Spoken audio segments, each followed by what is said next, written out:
Hey guys, tonight we're going back, way back to a time when sandals were made of leather, indoor plumbing was a rich man's fever dream, and your childhood toy might have been a goat. That's right, we're diving into the sticky, sweaty, slightly lice-infested world of growing up in ancient Rome.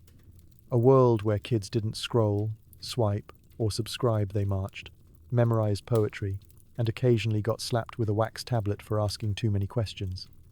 So before you get comfortable, take a moment to like the video and subscribe, but only if you actually enjoy what I do here. And let me know in the comments where you're listening from and what time it is for you. It's always 2:17 a.m. somewhere, and I respect your insomnia. Now, dim those lights. Put on a fan for that soothing white noise. Get comfy under your 21st century, non-flea infested blanket. And let me ask you something strange and beautiful. What was it like to be born into a Roman family where your fate was decided before you could crawl? Did your father welcome your birth, or just squint, shrug, and walk off to decide if he was legally keeping you? What did ancient Roman kids eat for breakfast, besides disappointment and boiled barley? Was school a noble pursuit, or just Latin detention with extra humiliation? How did boys become men, and girls become wives, before they hit 14? And what happened if you didn't want to be a soldier, or a senator, or married to someone named Gaius with adult acne and political ambitions? And now, congratulations. You've just woken up in Rome. It's the year 88 BCE. You're 7 years old. Your breath smells like goat cheese and yesterday's olives.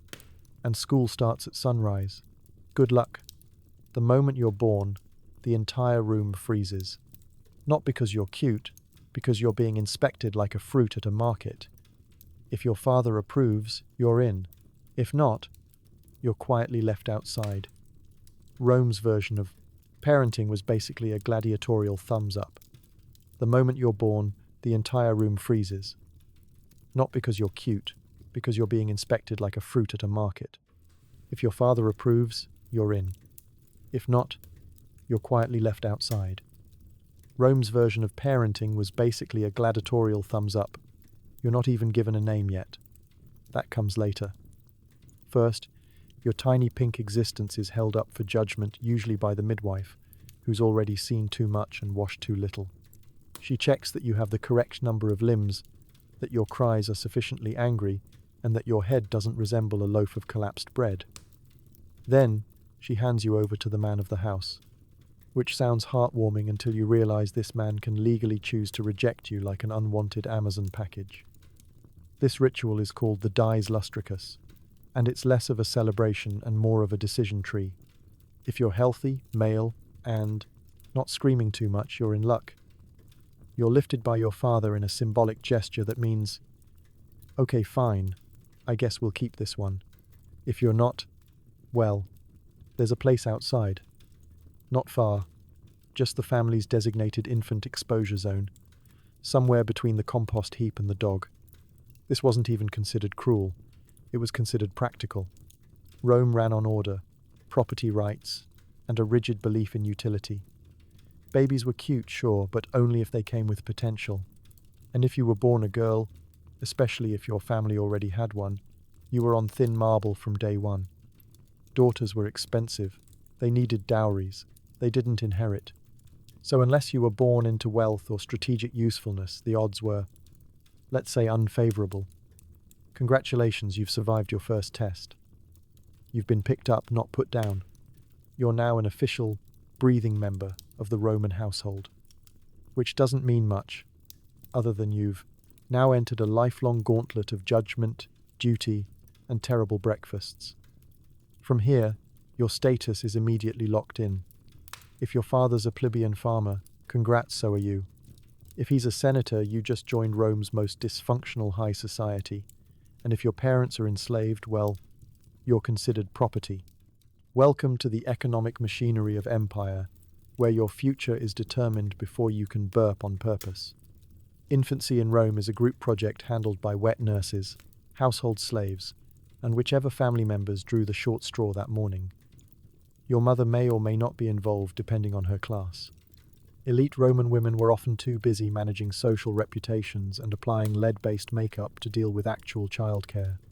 That job fell to the nutrix, the wet nurse, who was expected to nourish you, bathe you, sing to you, and make sure you didn't choke on your own spit. She was your lifeline, your security blanket, and your first therapist, all rolled into one underpaid, overworked woman with a dubious medical knowledge of how to cure fevers with olive oil. And yes, your first bath comes immediately. It's a Roman tradition to scrub newborns with salt and olive oil. Imagine being born, then immediately exfoliated like a luxury fish fillet. The salt is supposed to harden you, toughen the skin, prepare you for a life of sandals and shame. You scream, obviously, and the adults nod approvingly. This means your lungs work. At night, you sleep in a wicker basket or a cradle near the fire. If you're poor, that cradle might just be an empty grain bin or a spare laundry bowl. You're swaddled tightly, arms pinned like a tiny Roman burrito, because Romans believed flailing limbs were a sign of moral disorder, so they preemptively cancelled your wiggles. Cradle songs aren't about dreams or stardust.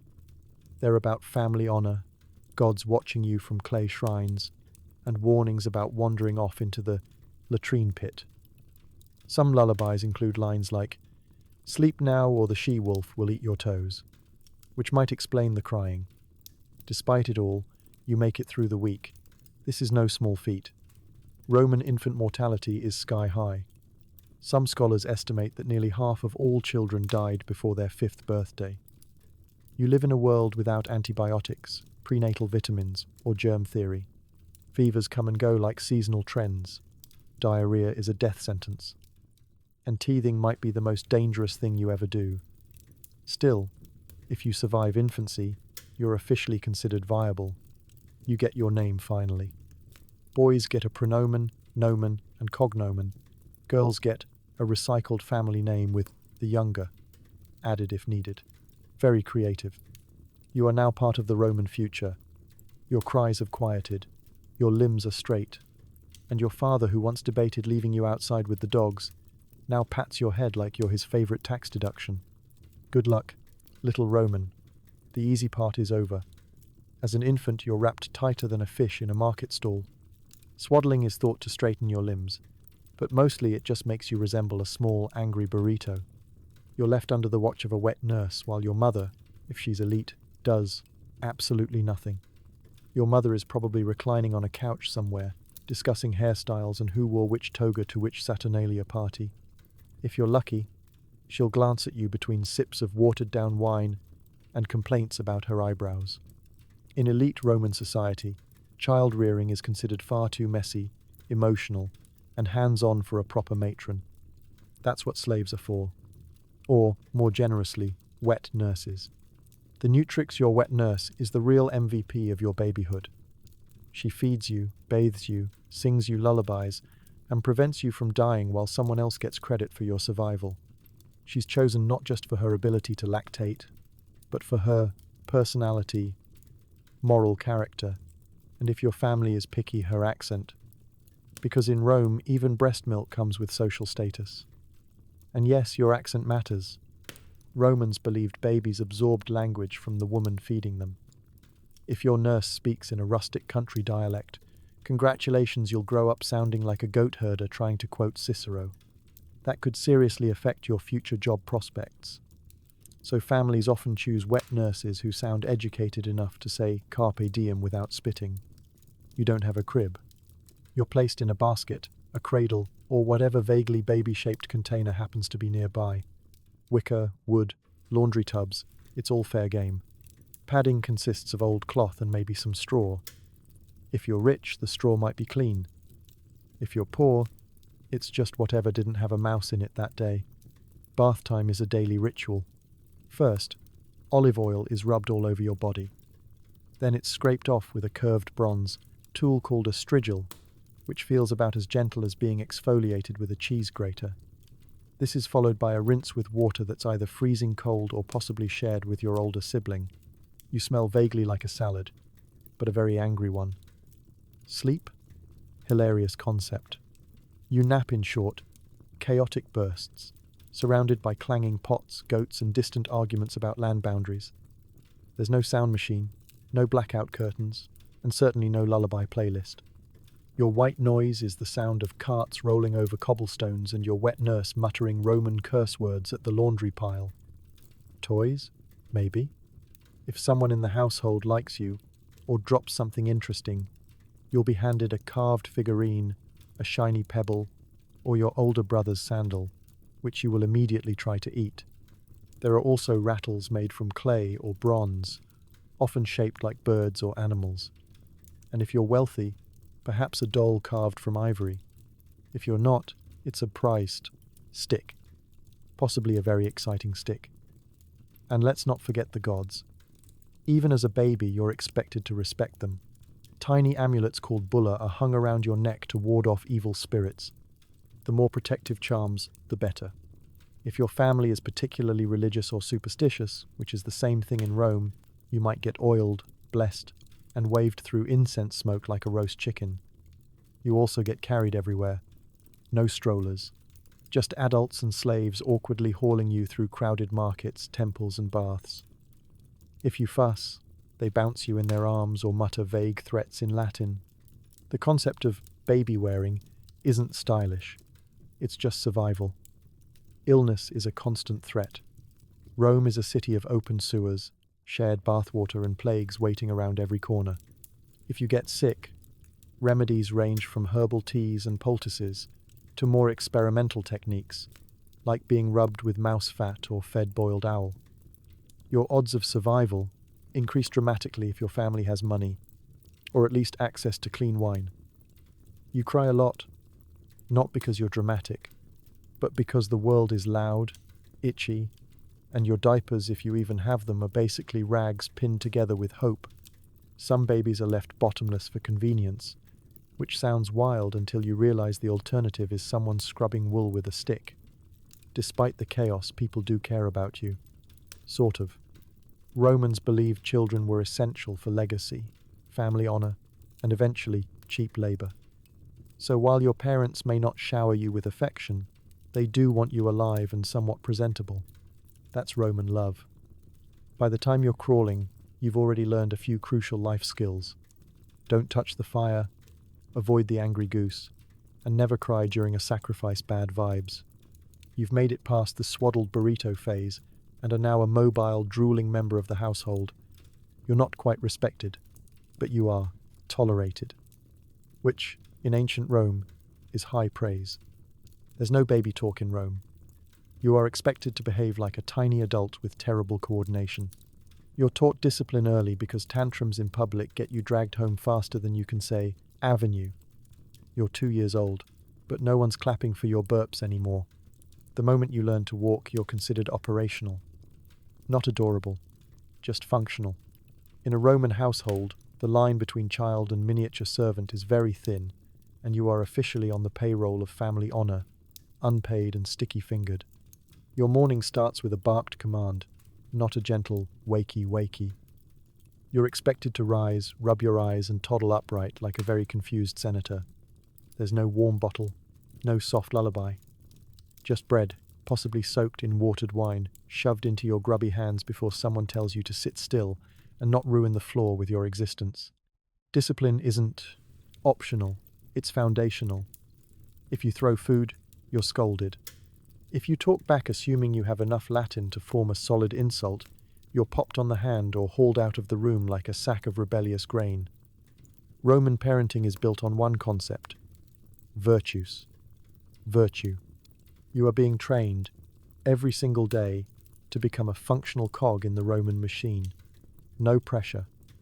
Your speech develops quickly, mostly because everyone expects you to make sense from day one. Forget goo goo gaga. It's more like, repeat after me, paterfamilias. That's your dad's official title, by the way. The boss of the household, the emperor of your kitchen. And if you say it wrong, he'll look at you like you just insulted the Republic. Language lessons are casual, but relentless. You're constantly being corrected by parents, tutors, the house slave who brings water, even passing uncles with opinions about vowel pronunciation. You learn words like disciplina, officium, and tace, which means be quiet, and you hear it a lot. Meanwhile, you're also learning how not to fall off furniture, because Roman homes are not toddler-friendly. The floors are made of stone, the corners are sharp, and the mosaic tiles you love to lick are probably older than your ancestors. If you slip on olive oil near the hearth, no one rushes to comfort you. They tell you to learn balance like a proper Roman. Playtime exists, but it's not the frolicsome chaos of modern toddlerdom. You might be handed a ball made of stitched rags, a carved doll, or some dice you're absolutely not supposed to swallow but probably will. You're expected to share with your siblings, even though sharing often means being tricked out of your toys by your older brother with promises of an even better stick. And sticks, those are multi-purpose. Toys, tools, and if you misbehave, potentially disciplinary implements. Nothing quite teaches a child the concept of gravitas like being gently tapped with the same stick you were chewing on 5 minutes ago. Meal times are formal, even for you. You're expected to sit properly, chew without excessive slobbering, and not interrupt adult conversation unless you're bleeding or on fire. You eat what everyone else eats: bread, porridge, maybe a bit of stewed greens. If you're lucky, a fig. If you're very unlucky, spoiled fish sauce. Refusing to eat? Not an option. Hunger is a better teacher than indulgence. Toilet training? Swift and brutal. You're led outside to a chamber pot or a designated dirt patch behind the house. There is no sticker chart. There is no celebration for your first successful pee. Just a grunt of approval and the hope that you don't fall in.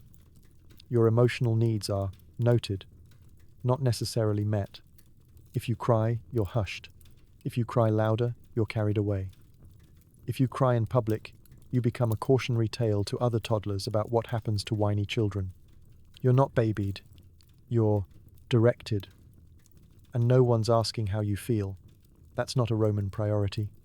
Bathing happens occasionally and involves lukewarm water, a lot of scrubbing, and an adult who absolutely does not care about soap in your eyes.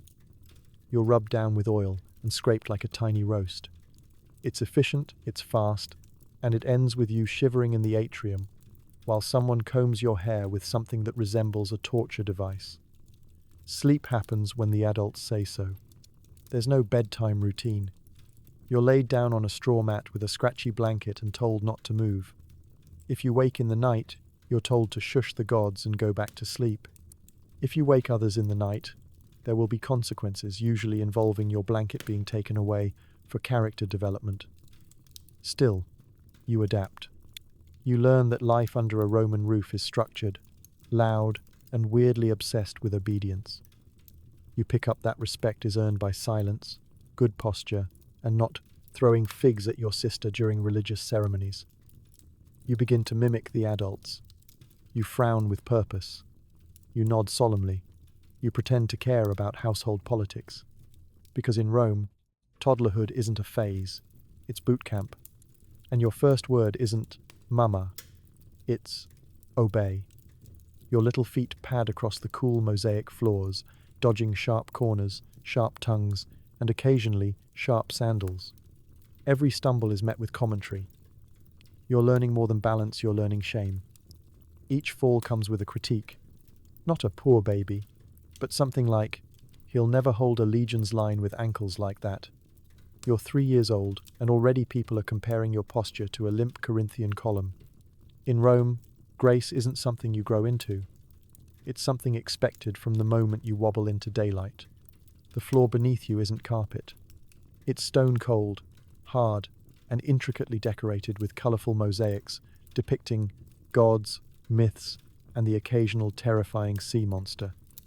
These aren't just flaws, they're reminders that the gods are watching, that Poseidon judged your foot placement, that slipping near Neptune might bring bad harvests. If you grow up in a wealthy household, these mosaics are everywhere. Kitchens, bedrooms, bathhouses. They are beautiful, yes, but also dangerous. Some are smooth like marble. Others are textured with thousands of tiny tiles waiting to stub your toe or catch your soft toddler knee mid-waddle. There are no rubber edges, no baby gates. just divine artwork and the looming threat of a concussion. If you're poor, your floors are less mosaic and more dirt with ambition. But the dangers are the same: rocks, splinters, and the ever-present menace of a neighbor's goat indoors again. You don't just learn to walk, you learn to navigate terrain, expectations, and adults constantly sighing at your lack of coordination. Your walking lessons aren't taught gently. There's no come to mama with open arms and squeals of joy. It's more like, get up, you're not injured, followed by a shrug and a lecture on Roman resilience. Stumble, and someone will say, Caesar wouldn't have tripped. Yes, that's Caesar, the guy stabbed by senators. You're being compared to him for slipping near the atrium. Sandals don't help. The leather straps are stiff, the soles are slick, and they offer as much support as a broken promise. They either fall off or stay on just long enough to trip you.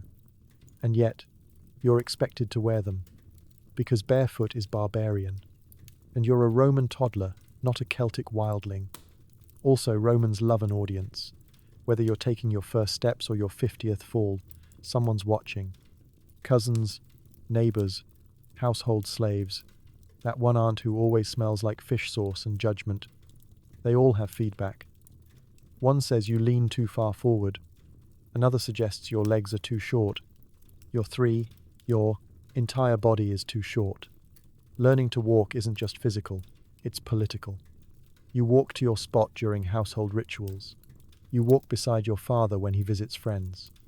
You walk in a straight line behind your mother at the market, carrying a tiny basket with absolutely nothing useful in it, and you are expected to look dignified doing it.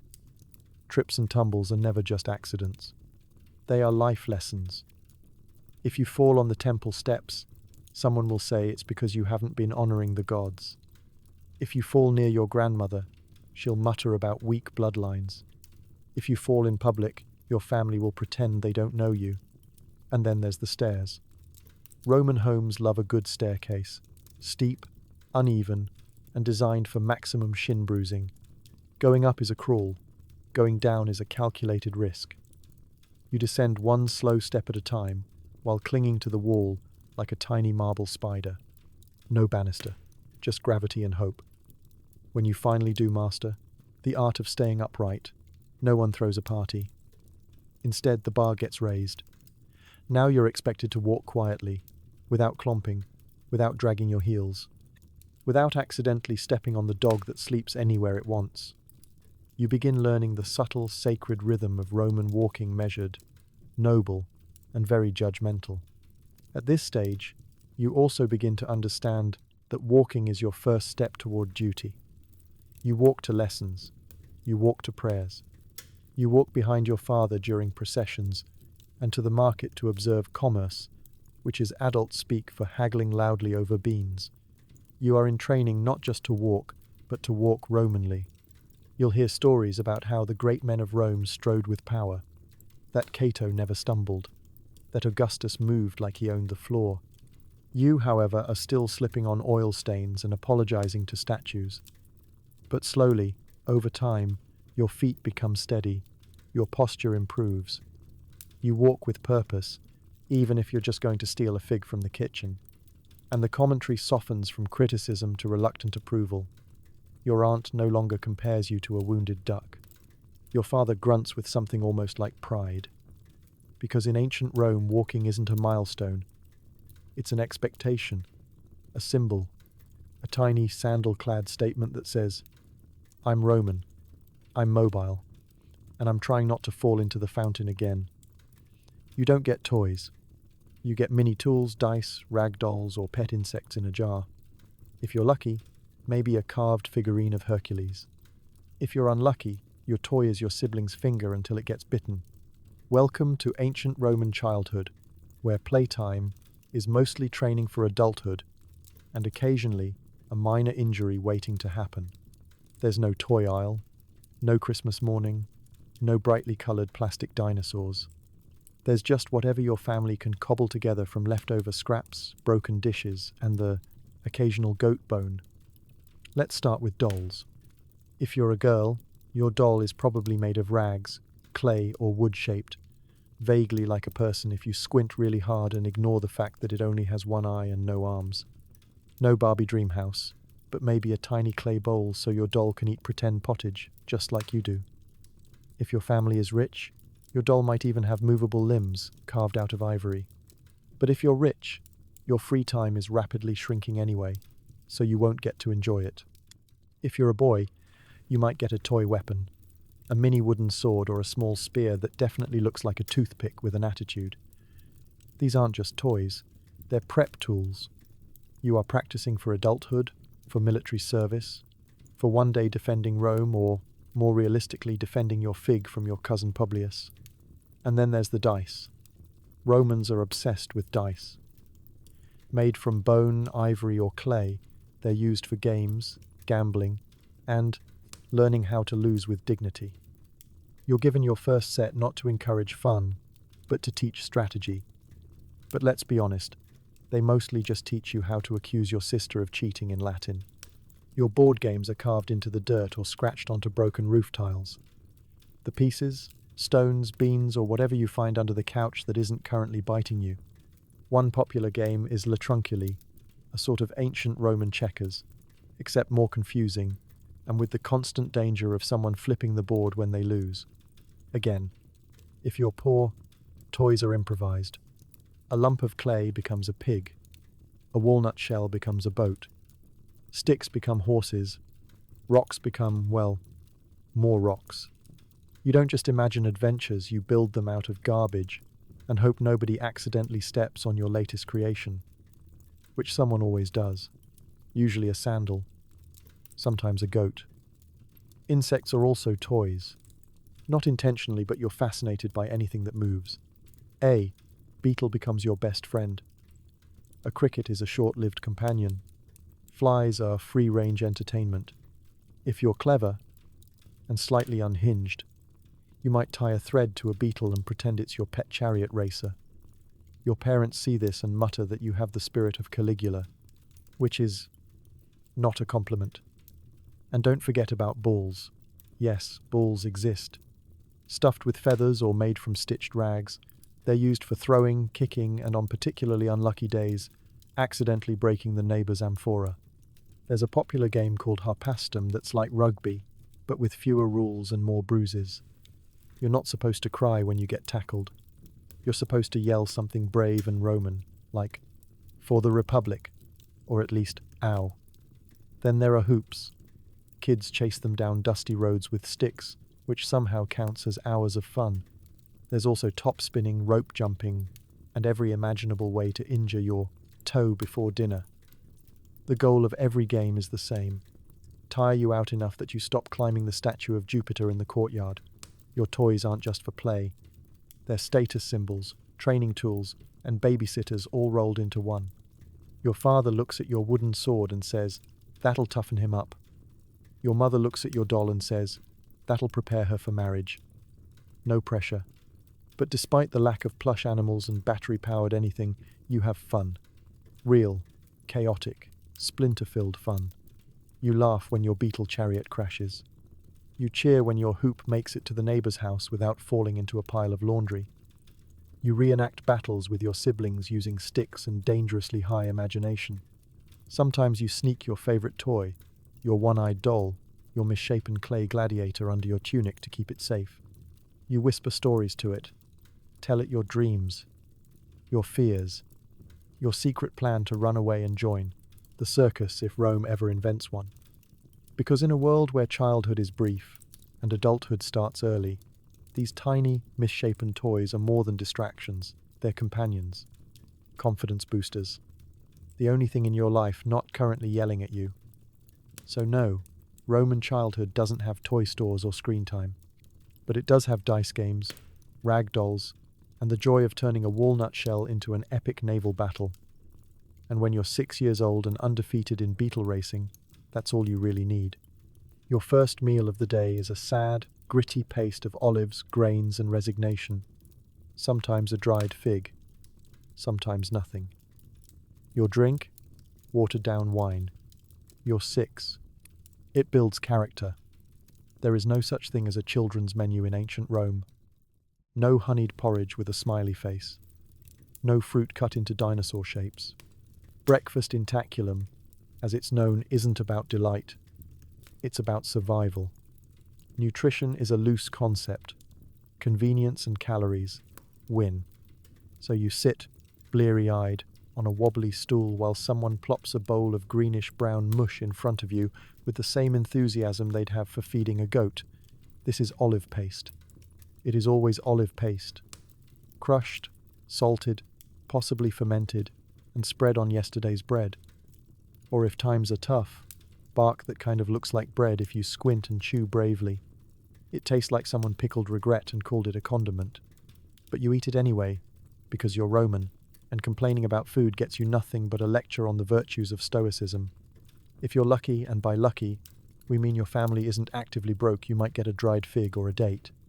Something chewy and vaguely sweet, unless it's been sitting in a clay pot for too long, in which case it has the consistency of a roof tile and the charm of old leather. Still, you cling to it like it's a prize, because sugar is rare, and even mediocre sweetness is enough to make you feel like Jupiter himself for a few glorious seconds. Your drink? Wine. Well, sort of. It's wine watered down so much it barely counts as wine anymore. You're not getting tipsy. You're just gently disinfecting your insides, Roman style. Water alone is risky business. Pipes are made of lead, and aqueducts are shared with literally every bird, goat, and suspicious fish in the region. So the solution? Wine. Diluted until it tastes like grape-scented regret. If you're from a poorer family, even this might be a luxury. Your breakfast might just be boiled grains with a few herbs tossed in for flavor, which is a generous way of describing the taste of warm disappointment. You eat it sitting on the floor, surrounded by smoke from the hearth and the smell of yesterday's stew. It's filling, if not inspiring. Mostly it just sits in your stomach like a philosophical question about suffering. Elite children fare slightly better. If you're from a wealthy home, breakfast might include cheese, boiled eggs, or leftover roasted meat from last night's feast, assuming the adults didn't eat all of it while quoting Virgil. You might get a drizzle of honey, which costs more than your entire tunic. But don't get excited, whatever you get. It's still served cold and probably has a hair in it. No one is cooking fresh at sunrise. The kitchen slaves are still asleep or quietly plotting rebellion. No one eats together. Rome isn't big on communal breakfasts. Meals are solitary affairs. You grab what you can and sit wherever there's space on a stool, a step, or the edge of someone else's bed. There's no morning chatter, no, "How did you sleep?" Just the sound of chewing, coughing, and a chorus of mild existential dread. Eating with your hands is normal. Forks don't exist yet, and spoons are reserved for soups and rituals. So you dig into your paste with crusty bread or your fingers, and then wipe your hands on your tunic, which already smells like goat, olive oil, and last week's bath water. Sometimes, if you're very young or very charming, someone might sneak you a treat. A honey cake, a piece of fruit, a leftover fig soaked in wine. You cherish it. You defend it. You eat it with the slow reverence of someone who's not sure when joy will return to their mouth again. And while all this may sound grim, it is character building. You learn not to be picky. You learn to appreciate variety, even if that variety is just a change in grain texture. You learn to be grateful for your little bowl of mush, because one day you'll be old enough to go without breakfast entirely and call it fasting for the sake of virtue. Roman breakfast isn't glamorous. It's not hot. It's not Instagrammable. It's not even that edible. But it gets the job done. It fills you just enough to make it to midday, when maybe you'll get something better. Maybe. Until then, you take another bite of your olive paste. Gritty, salty, resilient. Just like you. You're tossed into a basic tunic. No shoes, no dignity. It's scratchy, it's plain, and it smells like whoever wore it before you, which is probably still you, but younger. Welcome to Roman childhood fashion, where style is less about self-expression and more about, can you move in it and not cry too loudly? Your tunic is a one-size-fits-most situation, basically a fabric sack with a head hole, some arm slits, and dreams of being washed one day. It's made from wool if you're average, linen if you're lucky, and if you're poor, probably recycled curtain. The color? Off-white, or maybe once white.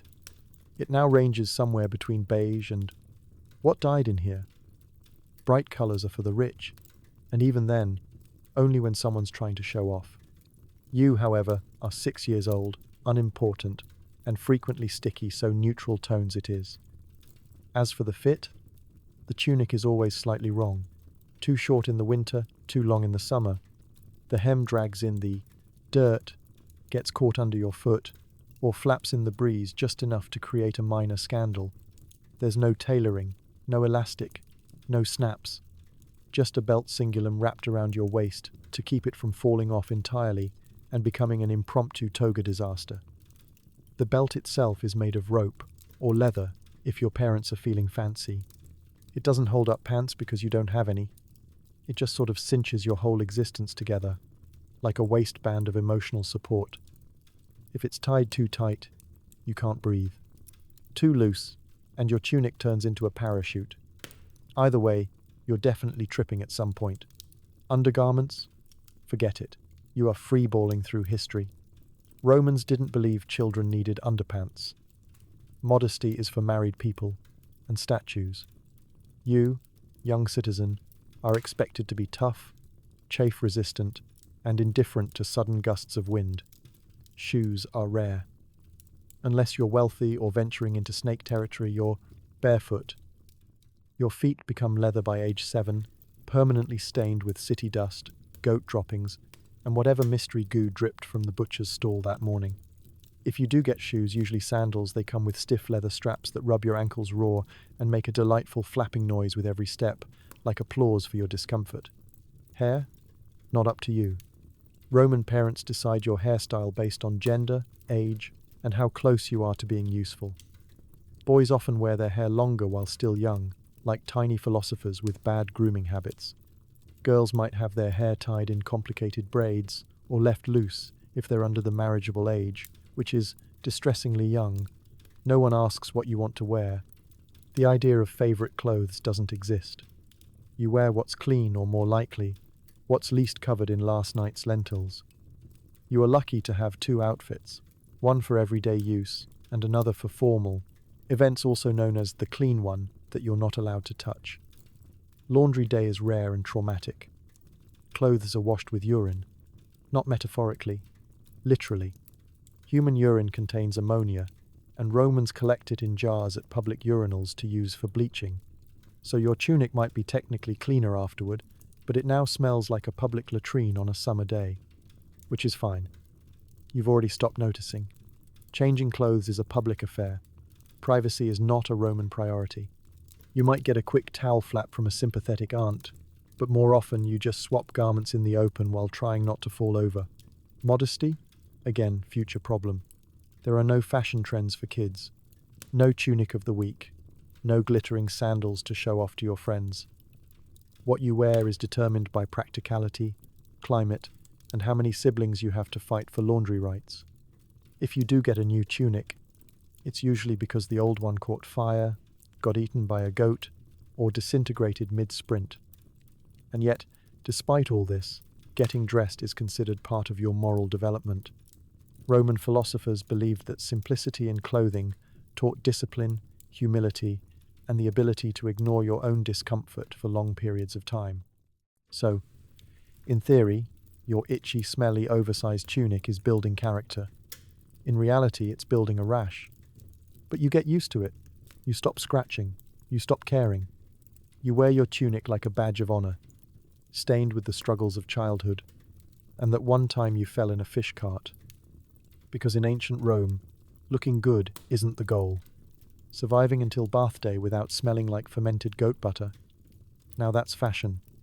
You report to school held in someone's atrium, or the street, or wherever your tutor decides to set up shop. Lessons are brutal, discipline is physical, and the wax tablet is less a learning tool and more of a forehead target when you mess up. You're 7 years old. which means congratulations, you are now old enough to begin your formal training in the three essential Roman subjects: reading, writing, and surviving your teacher's mood swings. There's no shiny building with a playground, no snacks, no school bell, just a man called the Ludimimagister who smells like anxiety and old scrolls, and about 20 kids jammed into a dusty corner of reality with nowhere to hide. School starts early, often at sunrise.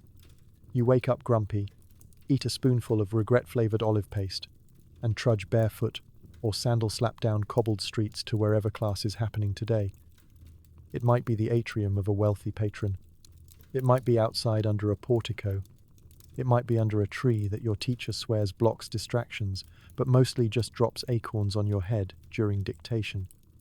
The first tool you're handed is not a pencil. It's a stylus, a metal, or bone point, used to scratch Latin characters into a wax-coated wooden tablet. It's like writing in Play-Doh with a nail.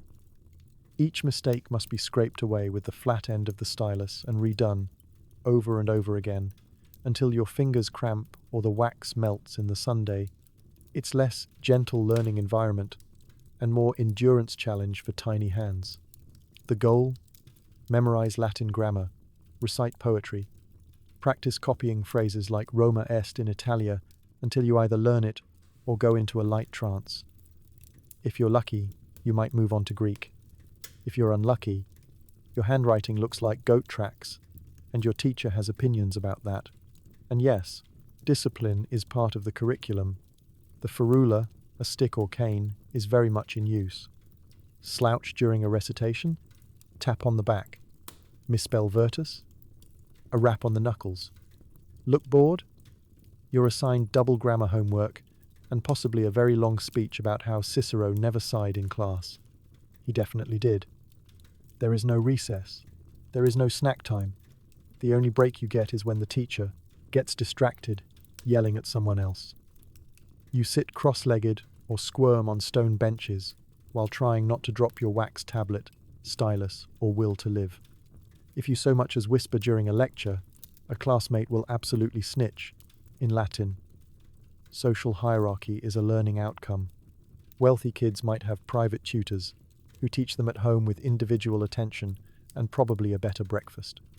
If you're less fortunate, you're packed elbow to elbow with other grubby children whose breath smells like vinegar and whose elbows are covered in whatever they sat in on the way to class. It's like a very slow, very judgmental version of daycare, but with poetry recitation. You memorize works by Virgil, Horace, and that one guy who can't stop writing about cucumbers. You chant lines out loud with the rest of the class in a rhythmic drone, half hymn, half hostage video. You don't understand half of it, but you learn to pretend. Nodding wisely becomes a survival tactic. There's also arithmetic, of course. Roman numerals are a delightful mess that require more focus than surgery and less consistency than Roman plumbing. You count on your fingers, on pebbles, on wax tablets. You learn to do math in a system with no zero, which really makes you appreciate modern calculators. Or would, if they existed. When you get something right, the praise is muted. A grunt, maybe a nod. But when you get something wrong, oh, the drama. Your teacher pauses, sighs, slowly rises. The whole class watches. Your wax tablet suddenly becomes a symbol of shame, and you spend the next hour carefully unscribing every offending word while reconsidering your entire future. And yet, you do learn. Slowly, painfully, under the weight of classical literature and adult expectations. You learn to read aloud without tripping over syllables. You learn to keep your stylus sharp and your mouth shut. You learn that education in Rome is less about inspiration and more about repetition, endurance, and not crying in public. By midday, your brain is fried, your knees are sore, and your wax tablet is a mess of half-erased scribbles and personal insults from your seatmate. You head home, muttering Latin phrases under your breath like a tiny bureaucrat in training. Your fingers are smudged with wax. Your head is full of declensions. And your heart is full of mild existential dread. And tomorrow, you'll do it all again. Because this is Rome. And school isn't about finding yourself. It's about becoming the kind of person who can quote Cicero at a dinner party without weeping. Your ludi magister is underpaid, overstressed, and has one hobby: correcting mistakes with a rod. You're not allowed to fidget, yawn, or breathe too deeply. This is education, Roman style. The ludi magister, your schoolmaster, is not what you'd call inspirational. He's not interested in nurturing your spirit or unlocking your creative potential. He's interested in silence, obedience, and whether you can spell amicitia without whimpering. His clothes are faded. His sandals are held together with twine and spite. His lunch is a half-eaten olive, and his patience ran out during the reign of Tiberius. He's usually a freedman, which means he used to be enslaved, then got promoted to this. It's technically a step up, but just barely. He's still treated like an afterthought by society, and like a minor deity by parents desperate for their children to stop picking their noses and start quoting Virgil. He doesn't work in a school building, because those don't really exist. Instead, he shows up wherever someone has loaned him space: a porch, a market alcove, the corner of someone's atrium where the family dog occasionally wanders through and steals chalk. You arrive, sit cross-legged in the dust, and try not to sneeze on your wax tablet. His teaching style is best described as aggressively disappointed. If you get something wrong, you're corrected, loudly, repeatedly, sometimes with a sigh so heavy it physically wilts the child sitting next to you. If you get something right, you might get a nod, or he'll squint suspiciously and assume you cheated. His main tool besides bitterness is the ferula, a long stick used for correcting posture, discipline, and occasionally spelling errors. The stick is his constant companion. He doesn't so much carry it as he gestures dramatically with it, waving it like a wand of shame. It taps desks, knocks heads, and once sent a bowl of lentils flying across the courtyard in a spectacular moment of rage and dietary loss.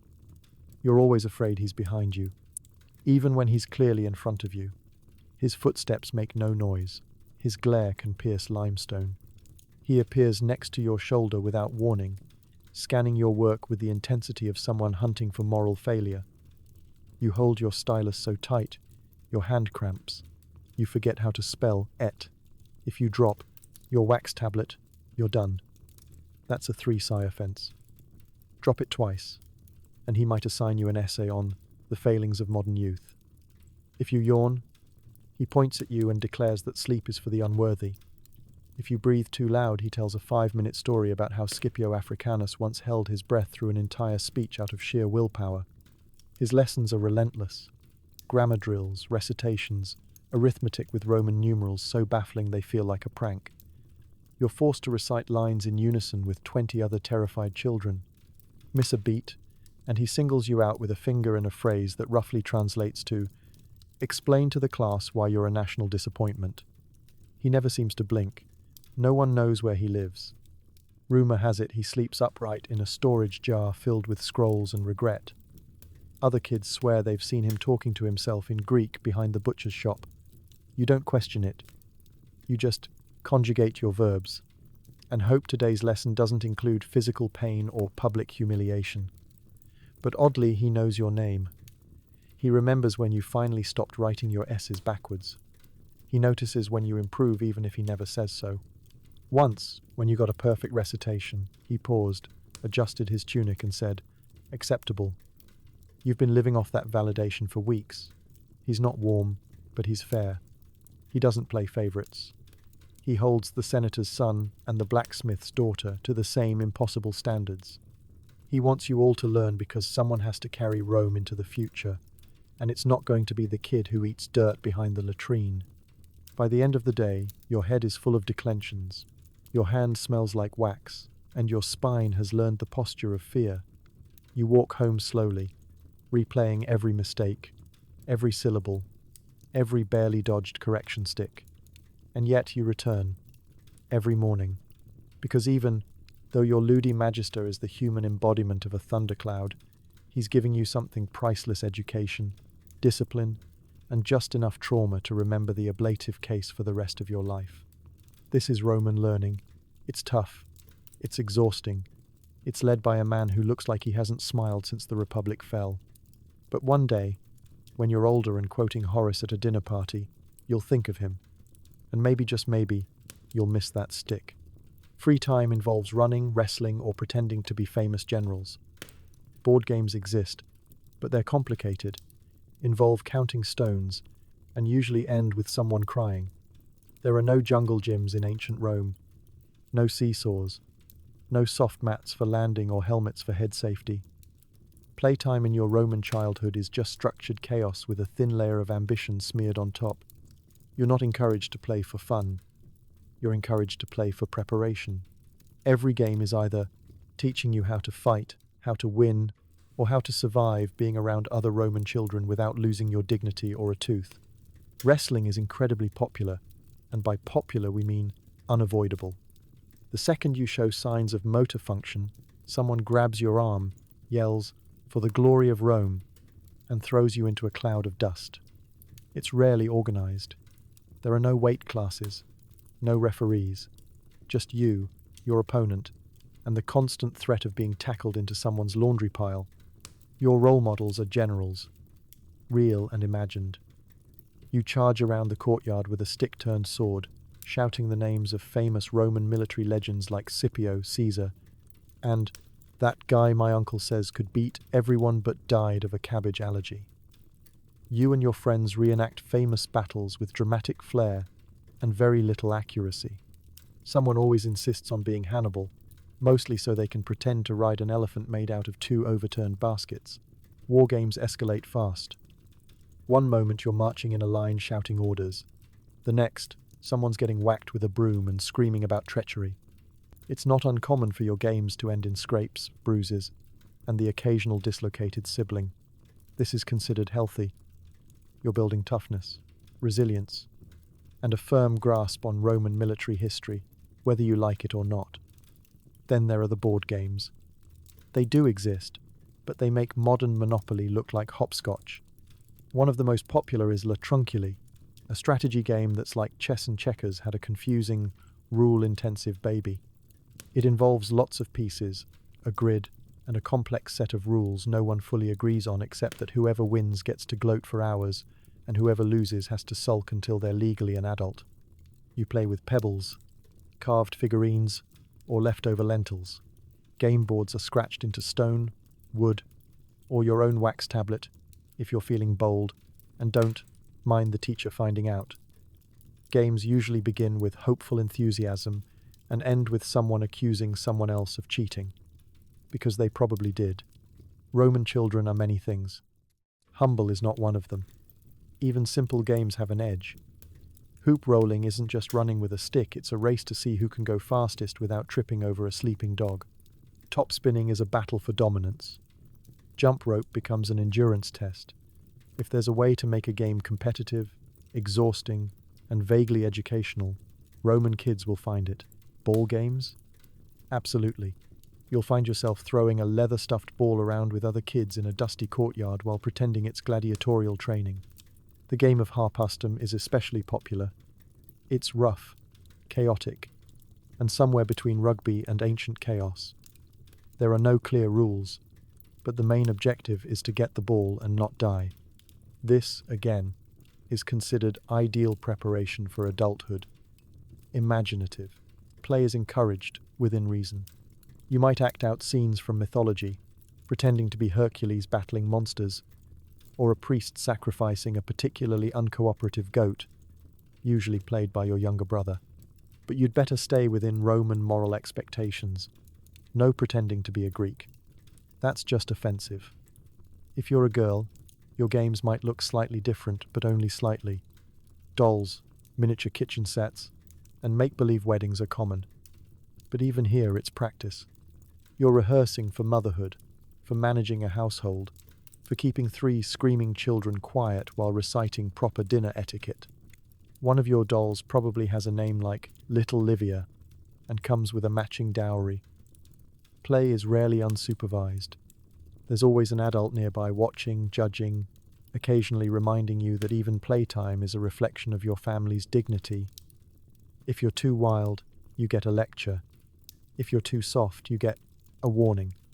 If you're too good at pretending to command legions, someone suggests you might be consular material and tells your parents, who immediately start planning your political future. Still, for all the discipline and expectations, you do have fun. The laughter is real. The games are intense. The bruises are badges of honor. And the friendships you form while shoving your best friend into a hedge during a mock battle will last longer than the hedge itself. Because in ancient Rome, play is serious business. It's not just about fun. It's about forging the next generation of conquerors, politicians, and very dramatic children with a flair for shouting things in Latin. And as you dust yourself off and prepare for the next round of pretend warfare, one thing is clear. Recess is anything but relaxing. Bathing isn't private. You're scrubbed in a public bath by a grumpy adult with a sponge on a stick. You're surrounded by naked strangers arguing about politics. It's character building.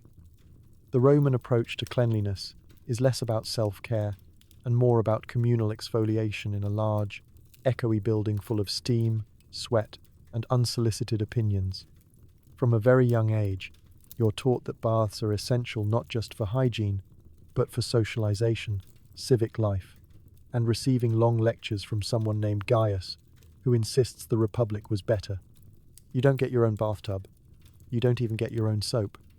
You get dragged sometimes quite literally to the thermae, the public bath complex where every citizen, regardless of status, gathers to marinate together like confused olives in human soup. The moment you enter, you're hit with a wall of heat, noise, and the faint smell of olive oil, ambition, and feet.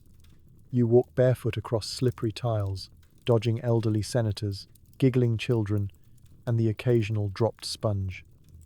The acoustics are incredible. Every splash echoes like Jupiter himself cannonballed into the roost. Caldarium. You start in the changing room, the apodyterium, where you take off your tunic and hand it to an attendant who promises not to steal it. They might. You're now completely naked, which is not optional and not negotiable. Modesty? Never heard of her.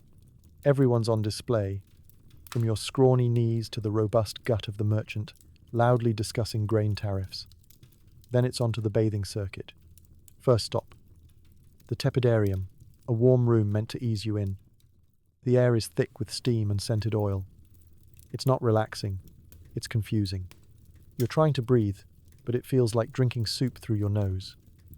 Older bathers are already mid-debate about the latest Senate drama or how terrible the bread is this year. You sit quietly, pretending to be invisible. Next up, the caldarium, or hot room. And by hot we mean volcano, adjacent. This place could poach an egg. The floor burns your feet unless you move like you're avoiding landmines. Adults lather themselves in oil, and then use a curved metal tool called a strigil to scrape it off, along with whatever dirt and dignity they had left. You, as a child, don't get to do this yourself. You're scrubbed down by a grown-up who's either your father, a household slave, or a bathhouse worker with the dead eyes of someone who's seen too much. They wield a sponge on a stick and apply it to your limbs like they're scrubbing a wine stain out of a curtain. It's not gentle, it's not warm, it's exfoliation by force. At some point, someone pours cold water on your head, possibly as a joke, possibly as a health ritual. Either way, it sends you into an instant gasping panic, which earns you a disapproving look and a muttered, "Children these days." The final stop is the frigidarium, the cold room. This is where you're supposed to close your pores. In reality, it's where your soul momentarily leaves your body. The water is ice cold. Your entire existence shrinks to a single shiver. You squeak. Grown men chuckle. It's the ancient Roman equivalent of being thrown into the deep end by an uncle who says it builds character. All the while, you're surrounded by conversations you don't understand but are expected to absorb. Politics, law, real estate, philosophy. Someone's shouting about Cicero. Someone else is arguing about who's cheating at dice. A man walks by singing off-key and nobody bats an eye. It's like a chaotic dinner party with no food and far too much nudity. And then finally there's the oil. No soap in Rome, just scented oil, applied to your skin like a marinade. After your bath, someone rubs it on and scrapes it off with the strigil again, making sure your pores are both cleaned and deeply confused. You leave the bathhouse glistening, exhausted, and slightly traumatized. If you're lucky, there might be snacks on the way out. Roasted nuts, bread, maybe a fig if you can elbow your way to the front of the line. You throw your tunic back, on, which now feels like a betrayal after being clean for 5 whole minutes, and shuffle home with wet hair and sore muscles. And you'll do it again tomorrow. Because this is Rome. And baths aren't just about staying clean. They're about discipline, resilience, and learning how to maintain eye contact with someone arguing about tax law while everyone involved is completely naked. So the next time you complain about sharing a bathroom, just remember, it could be worse. You could be 8 years old, naked in a room full of senators, getting scrubbed by a man with a sponge on a stick while someone debates imperial grain policy behind you. Sweet dreams. You and your siblings don't just fight, you reenact battles. Rome isn't about feelings, it's about dominance, and who gets the bigger piece of cheese. In a Roman household, sibling rivalry isn't just a phase, it's a sport, and not the kind with rules or referees. No, this is a never-ending series of skirmishes that would make Julius Caesar himself raise an eyebrow. You're not just arguing over toys, you're laying siege to the corner of the room you've claimed as your province. Every missing fig, every stolen tunic, every time someone breathed near your wax tablet is cause for war. From the moment you can walk, you are in competition. Who walks fastest? Who speaks Latin better? Who managed to not cry during bath time this week? It's all being silently scored by your parents, your tutor, your household slaves, and your neighbor's dog, who seems oddly invested in your downfall. You develop alliances, temporary treaties, unspoken ceasefires that last until someone gets an extra olive at dinner. Then it's back to open warfare. Chairs are turned into barricades. Blankets become togas of battle. You wrap your tunic like a general preparing for a triumph. Except instead of marching through Rome, you're charging down a hallway screaming, "For the Republic," before tripping over a noti public powerings, tutu the Sezeven, sandal and knocking over a jug of olive oil. Older siblings hold rank. They've got seniority, experience, and longer arms. They also tend to act like tiny emperors, issuing decrees such as, "You can't sit on that stool," or "All figs are now mine by divine right." Younger siblings don't get mad, they get sneaky. Stealth raids at bedtime, whisper campaigns, carefully orchestrated performances of innocence in front of the adults. You're all playing chess. Angry barefoot chess with snacks as currency. And speaking of snacks, food is warfare. Every meal is a negotiation. Who gets the larger portion? Who claims the last date? You learn to eat fast, hoard faster, and defend your bowl like it's a sacred Roman artifact. Someone once tried to steal your cheese. You still bring it up, loudly, every time cheese is served. There's no talking it out. There is grappling. There is shouting. There is a formal appeal to your mother, who decides based on a complex, mysterious algorithm that includes time of day, level of noise, and who has annoyed her less recently. Sometimes, your fights get theatrical. Reenactments of real Roman battles become a family pastime. You've played both Caesar and Pompey, depending on who got to the costume box first. Your brother refuses to die dramatically when you defeat him. Your sister insists on narrating every move like she's Livy with a grudge. The family dog plays the Gauls, mostly by eating any props that hit the ground. Weapons? Improvised. Wooden spoons become swords. Scrolls become shields. Wax tablets become blunt projectiles. The fig branch from the garden becomes a banner of vengeance. Someone ends up in tears. Someone else ends up grounded. The rest of you flee to the roof and try to pin the blame on the goat. But under all the chaos, there's a strange kind of affection. You might not say, "I love you," but you will tackle your brother for mocking your handwriting. You'll stand up for your sister when someone outside the family insults her tunic. You'll share your last grape with the same person you tried to trip earlier that morning. It's complicated. It's Roman. Sometimes, your fights catch the attention of the adults. Your father might chuckle and say, "They'll make fine soldiers." Your mother rolls her eyes and mutters, "By the gods, not again." The tutor pretends not to see it unless something breaks, in which case he blames all of you equally and assigns extra recitations of Ovid as punishment. Even the neighbors know your drama. One of them swears you reenacted the Battle of Actium with such accuracy it made her weep. Despite the daily conflicts, these are the people you grow up with. You know their tells, their weaknesses, their secret snack stashes. You know how to make them laugh and how to make them cry sometimes in the same sentence.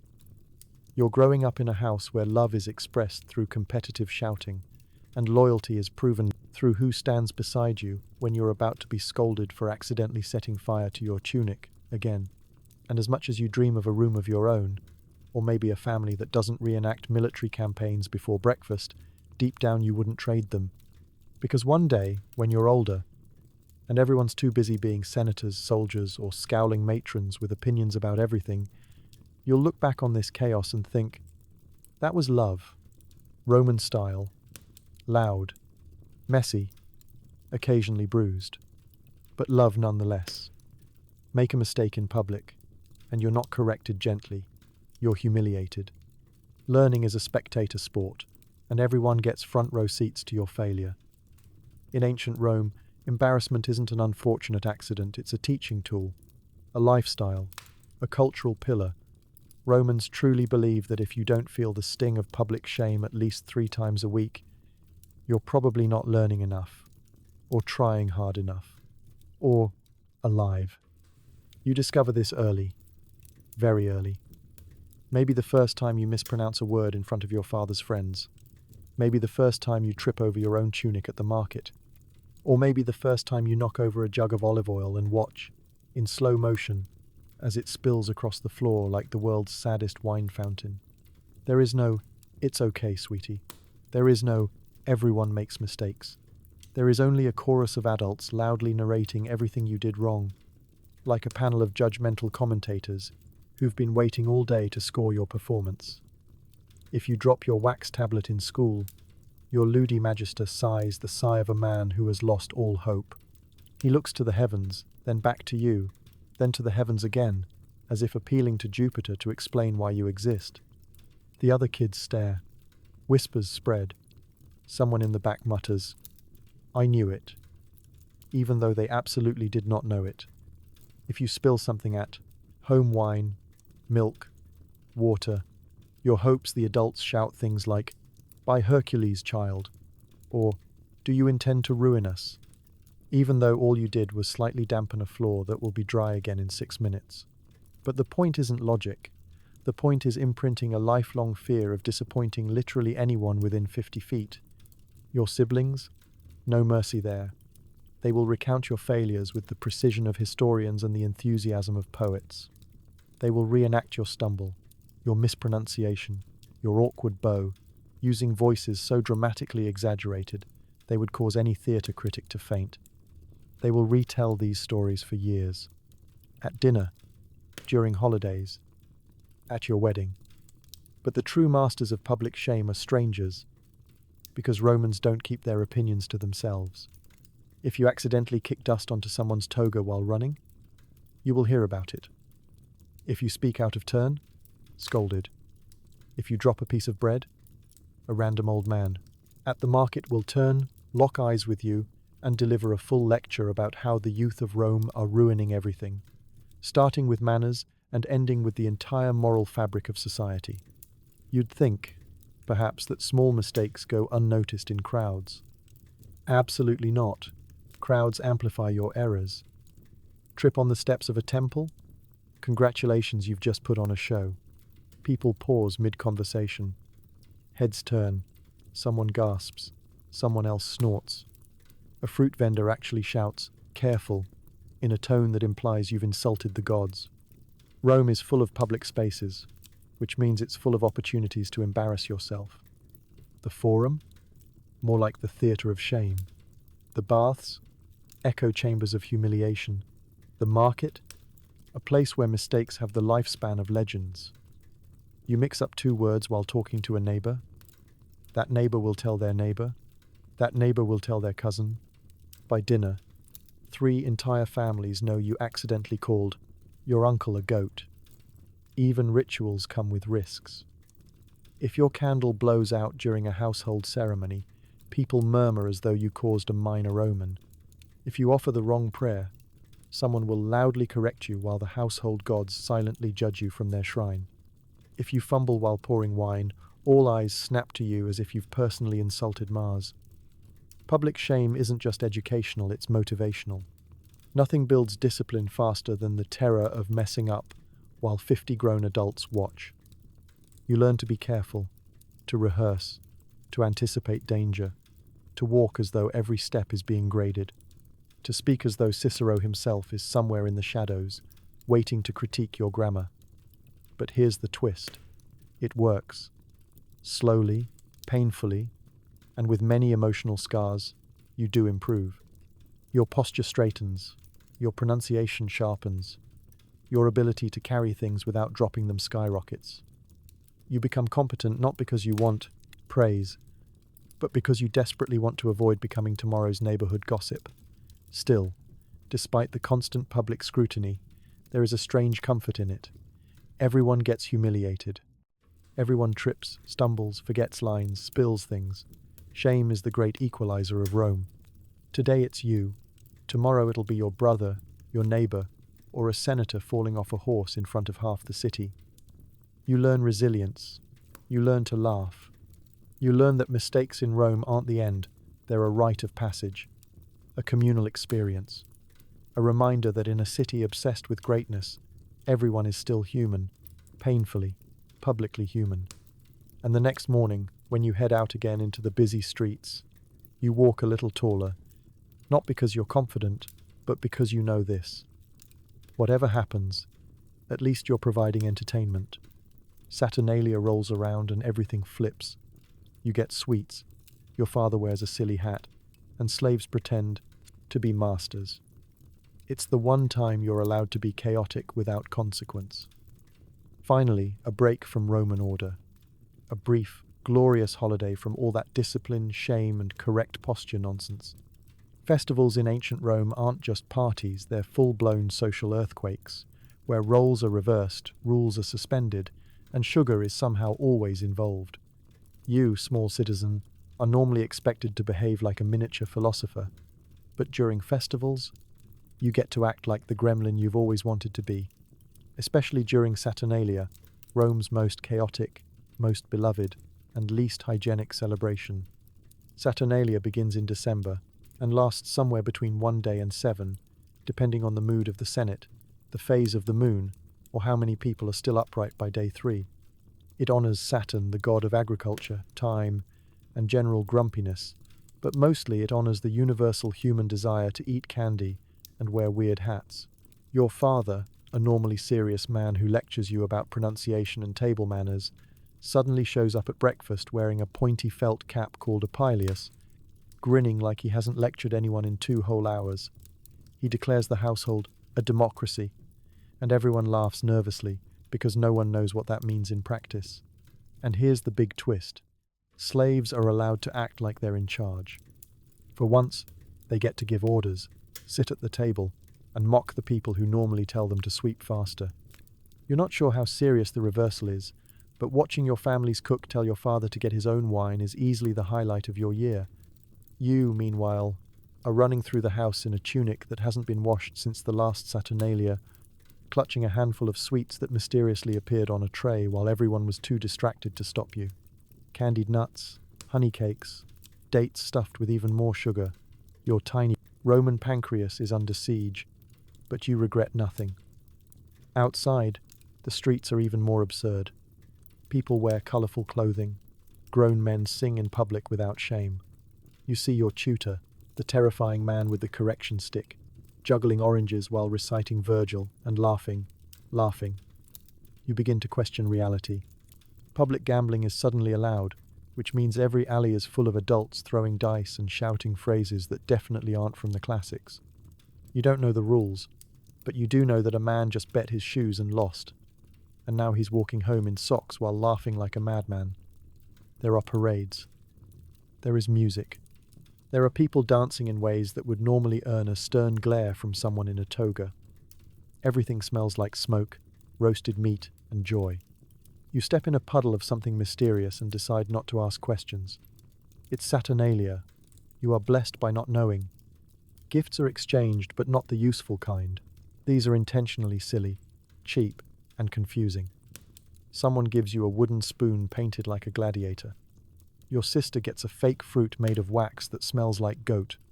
Your cousin receives a single sandal, no explanation. Laughter ensues. This is the point. Even the temples get in on the fun.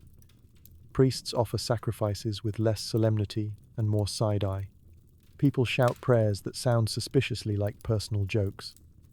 A man ties ribbons around a statue of Saturn and declares it's now the god of naps, which honestly feels overdue. And yet, beneath the chaos, there's a strange kind of unity. For a few days, everyone is equal. Your father jokes with the doorman.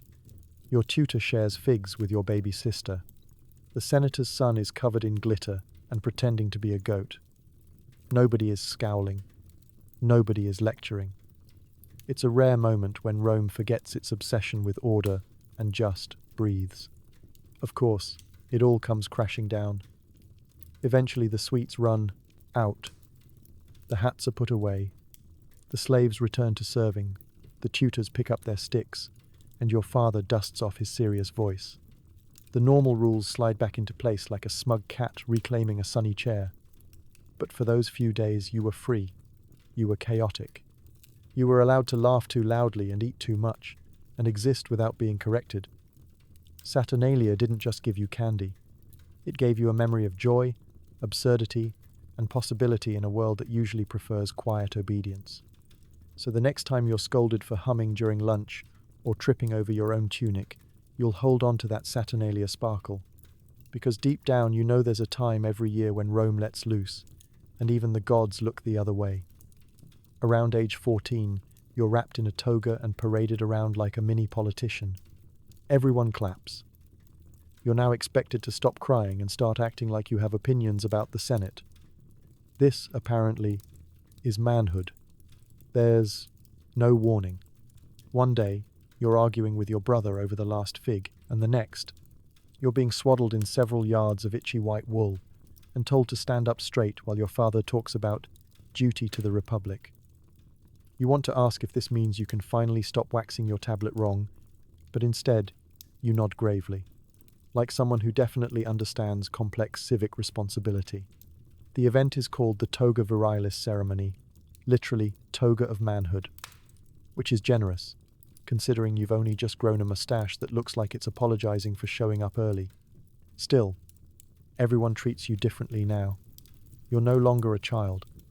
You're a citizen, a future voter, a possible juror, a potential orator, senator, or, if you play your dice right, someone whose bust gets sculpted with slightly more cheekbone than you actually have.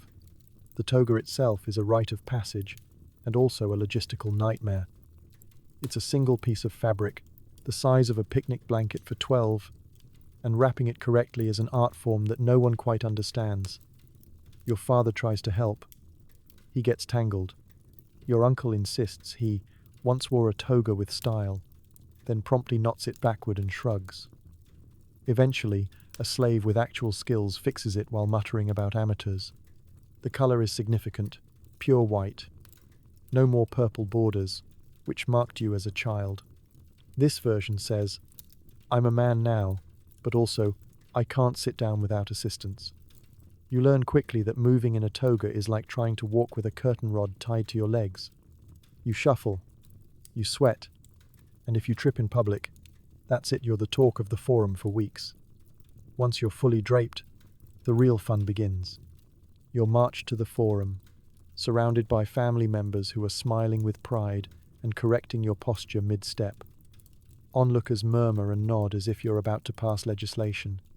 You try to look serious, but you're thinking about whether this means you'll have to start drinking your wine undiluted now. You won't. Please don't. The ceremony may include a stop at the Capitoline Hill, where offerings are made to Jupiter, or at a temple of your family's choice. You mutter a prayer while clutching a handful of incense and trying not to sneeze on your future. A priest mumbles something about virtue, honor, and responsibility. You nod, still not entirely sure what virtue is, but guessing it involves not crying when someone yells at you in Latin. After the formalities, there's a feast, which is great.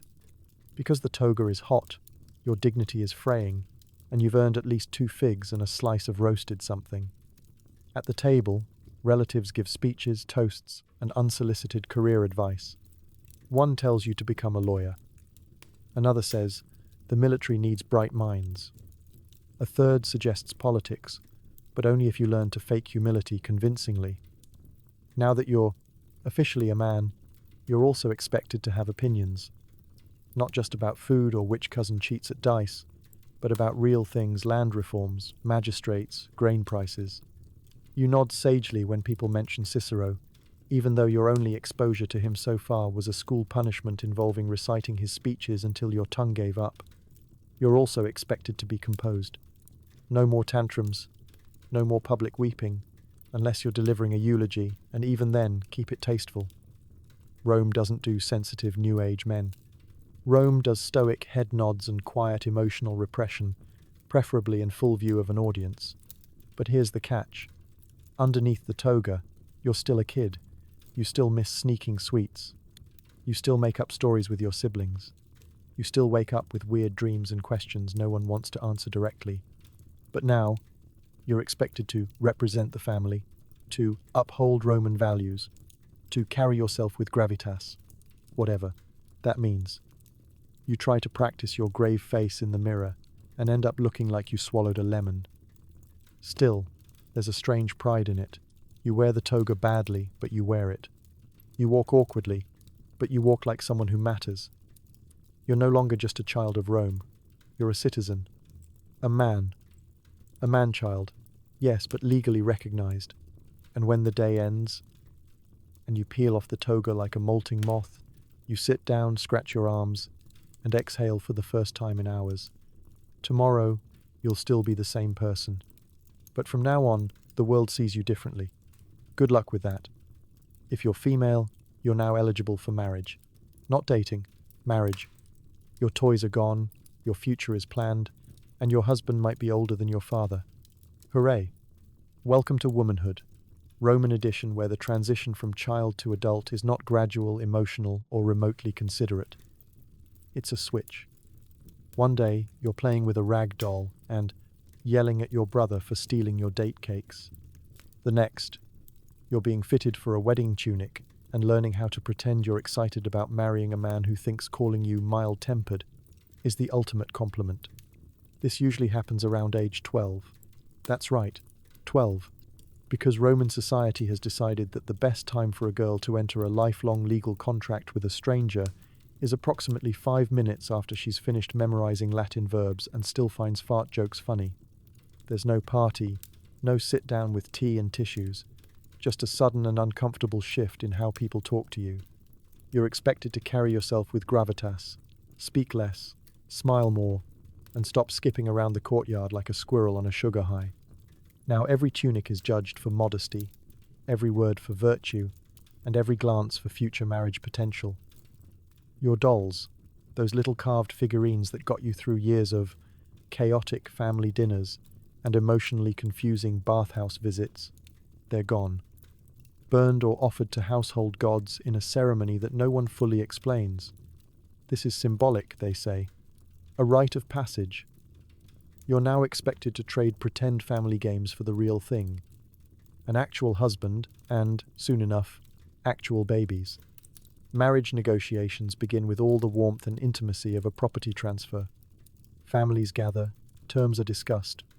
And you are mostly silent through the entire thing. You are the asset, the alliance, the olive branch.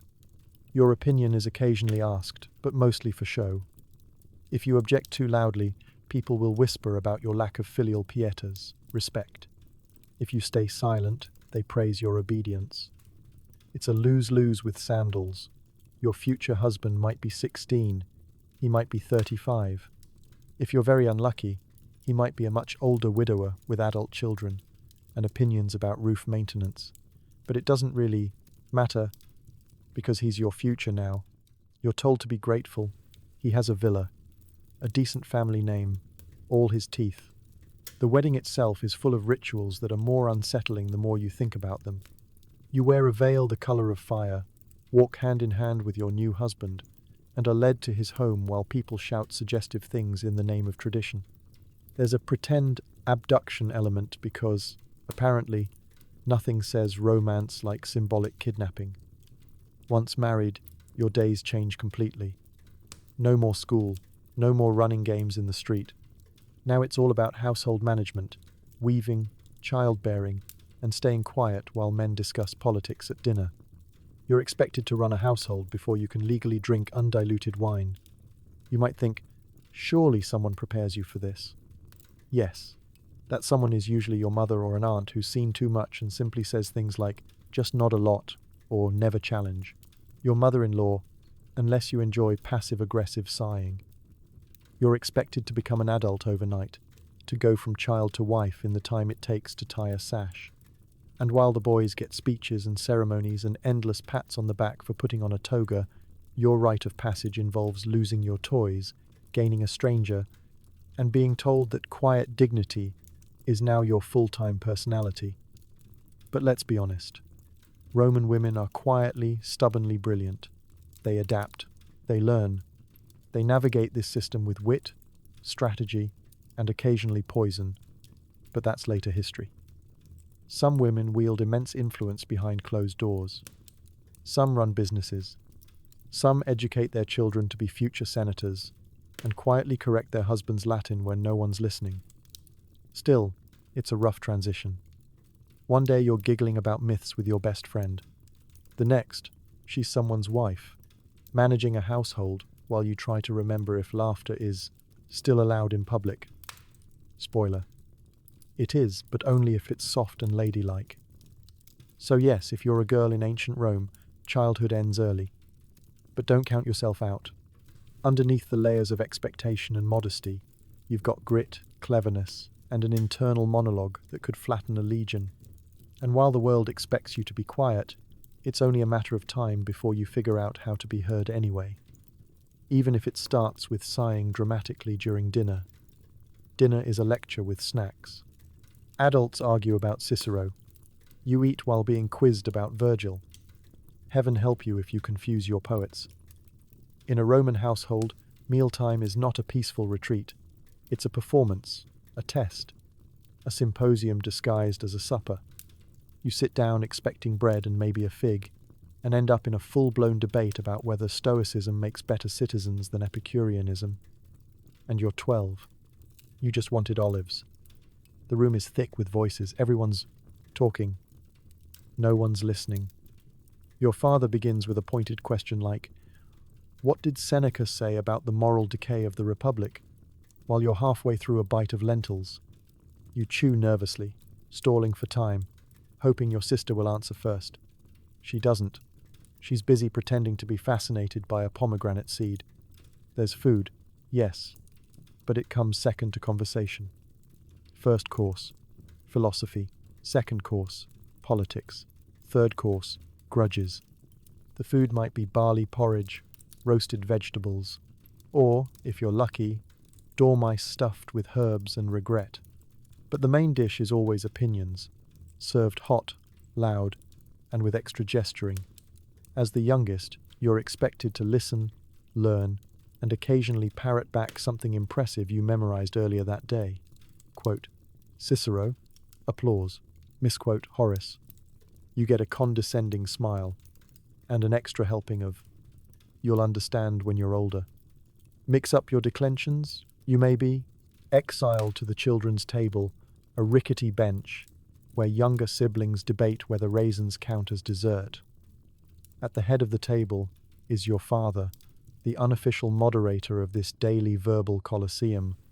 He speaks slowly, with dramatic pauses, like he's waiting for someone to start a statue in his honor. Every question he asks is a trap. Every anecdote he tells is longer than the actual war it references. Your mother, meanwhile, manages everything with quiet efficiency and the ability to refill wine without breaking eye contact. She occasionally chimes in with devastatingly precise arguments that leave grown men blinking into their garum sauce. She does not raise her voice. She does not repeat herself. She does not lose. And then there's your uncle who lives nearby, has strong feelings about Roman theatre, and considers himself a misunderstood genius. He brings up tragedies at inappropriate times, and once monologued about Oedipus while you were trying to eat boiled cabbage. He has notes on every poet and opinions about every senator. He's been about to publish his own treatise for 5 years. Guests may appear friends, tutors, clients, or that one neighbour who won't stop comparing everything to his time in the army. They bring wine and unsolicited life advice. One of them always insists that Cicero was overrated. This starts a 30-minute shouting match, during which you quietly finish your lentils and contemplate faking an urgent need to recite a prayer in another room.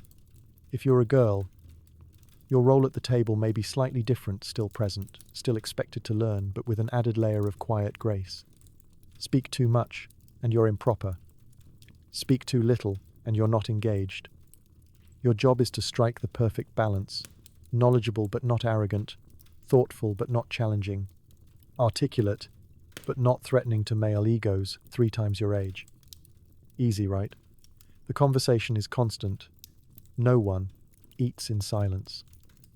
If a moment of quiet descends, someone fills it with a pointed question like, "What are the moral lessons of Lucretius?" Or, "Is man truly free under divine will?"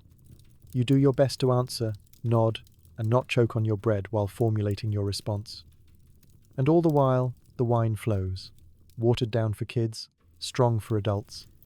The more they drink, the more philosophical it gets. Eventually someone quotes Plato, even though he's Greek and we're supposed to be pretending the Greeks are quaint. Someone else starts singing a love poem from Catullus. Your aunt rolls her eyes and mutters, "Here we go again." The meal stretches on. Time becomes irrelevant.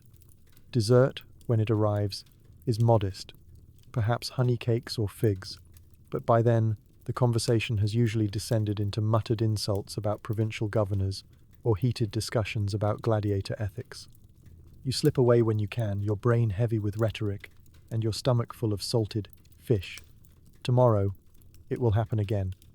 Another lecture, another round of tableside interrogation, but slowly, painfully, you are absorbing it, learning to speak with precision, to argue without fear, to sound wise while secretly wishing you could just eat in peace. Because in Rome, dinner isn't just food, it's a proving ground, a classroom, a battlefield. And you, small Roman child, are expected to survive it, ideally without confusing Virgil and Ovid ever again. You offer daily prayers to household gods who live in a cupboard. Forget to light incense. That's why your bread burned. Probably. In Rome, religion isn't a private affair. It's an all-seeing, incense-burning, statue-polishing lifestyle. You don't believe in the gods. You accommodate them like immortal in-laws with powerful tempers and very specific expectations, and they live right in your home. Specifically, in the lararium, a small shrine usually tucked into a niche in the wall or perched on a savins, shelf like a divine spice rack. This shrine houses the Lares and Penates household gods, who oversee the safety, fortune, and general vibe of your family. They are, essentially, the customer service department of the divine world. And like any customer service, they expect frequent check-ins, overly formal language, and absolutely no skipped rituals. Every morning, before you do anything remotely useful, you're expected to light incense and mumble a few prayers. You don't know exactly what the gods want, because they don't exactly say, but tradition tells you they enjoy offerings like wine, food scraps, and the occasional coin, so you comply. Because if you don't, well, anything that goes wrong that day is definitely your fault. Your father takes this very seriously. He stands in front of the shrine like a senator giving a speech, murmuring ritual phrases and lighting incense with the flair of a man pretending not to be on fire. Your mother, more efficient, says a quick prayer while stirring lentils. You? You're still half asleep, holding a raisin in one hand and whispering, "Please don't curse me," to a figurine with googly eyes. You've learned that the gods are picky. Offer them spoiled wine? That's why your sandals broke. Forget to light a candle? That's why your tutor was especially cruel today. You dropped your wax tablet and got corrected in front of your crush. That's on you, and on your lackluster offering of stale bread from last week. The gods remember. There are gods for everything, literally everything. Janus watches your door. Vesta guards your hearth. Mercury keeps an eye on your business deals, even if your business is trading pebbles for slightly shinier pebbles. You want to leave the house? Better say a quick word to Janus, or risk bumping into someone who wants to talk about tax policy. Outside your home, the gods get even more complicated. You've got Jupiter, king of the gods, who likes thunder and being in charge. Mars, the god of war, whose vibe is fight now, question later. Venus, the goddess of love, who your older cousin prays to way too often. Neptune, for all your non-existent maritime needs. And don't even get started on the minor gods. There's one for doors, one for thresholds, one for hinges.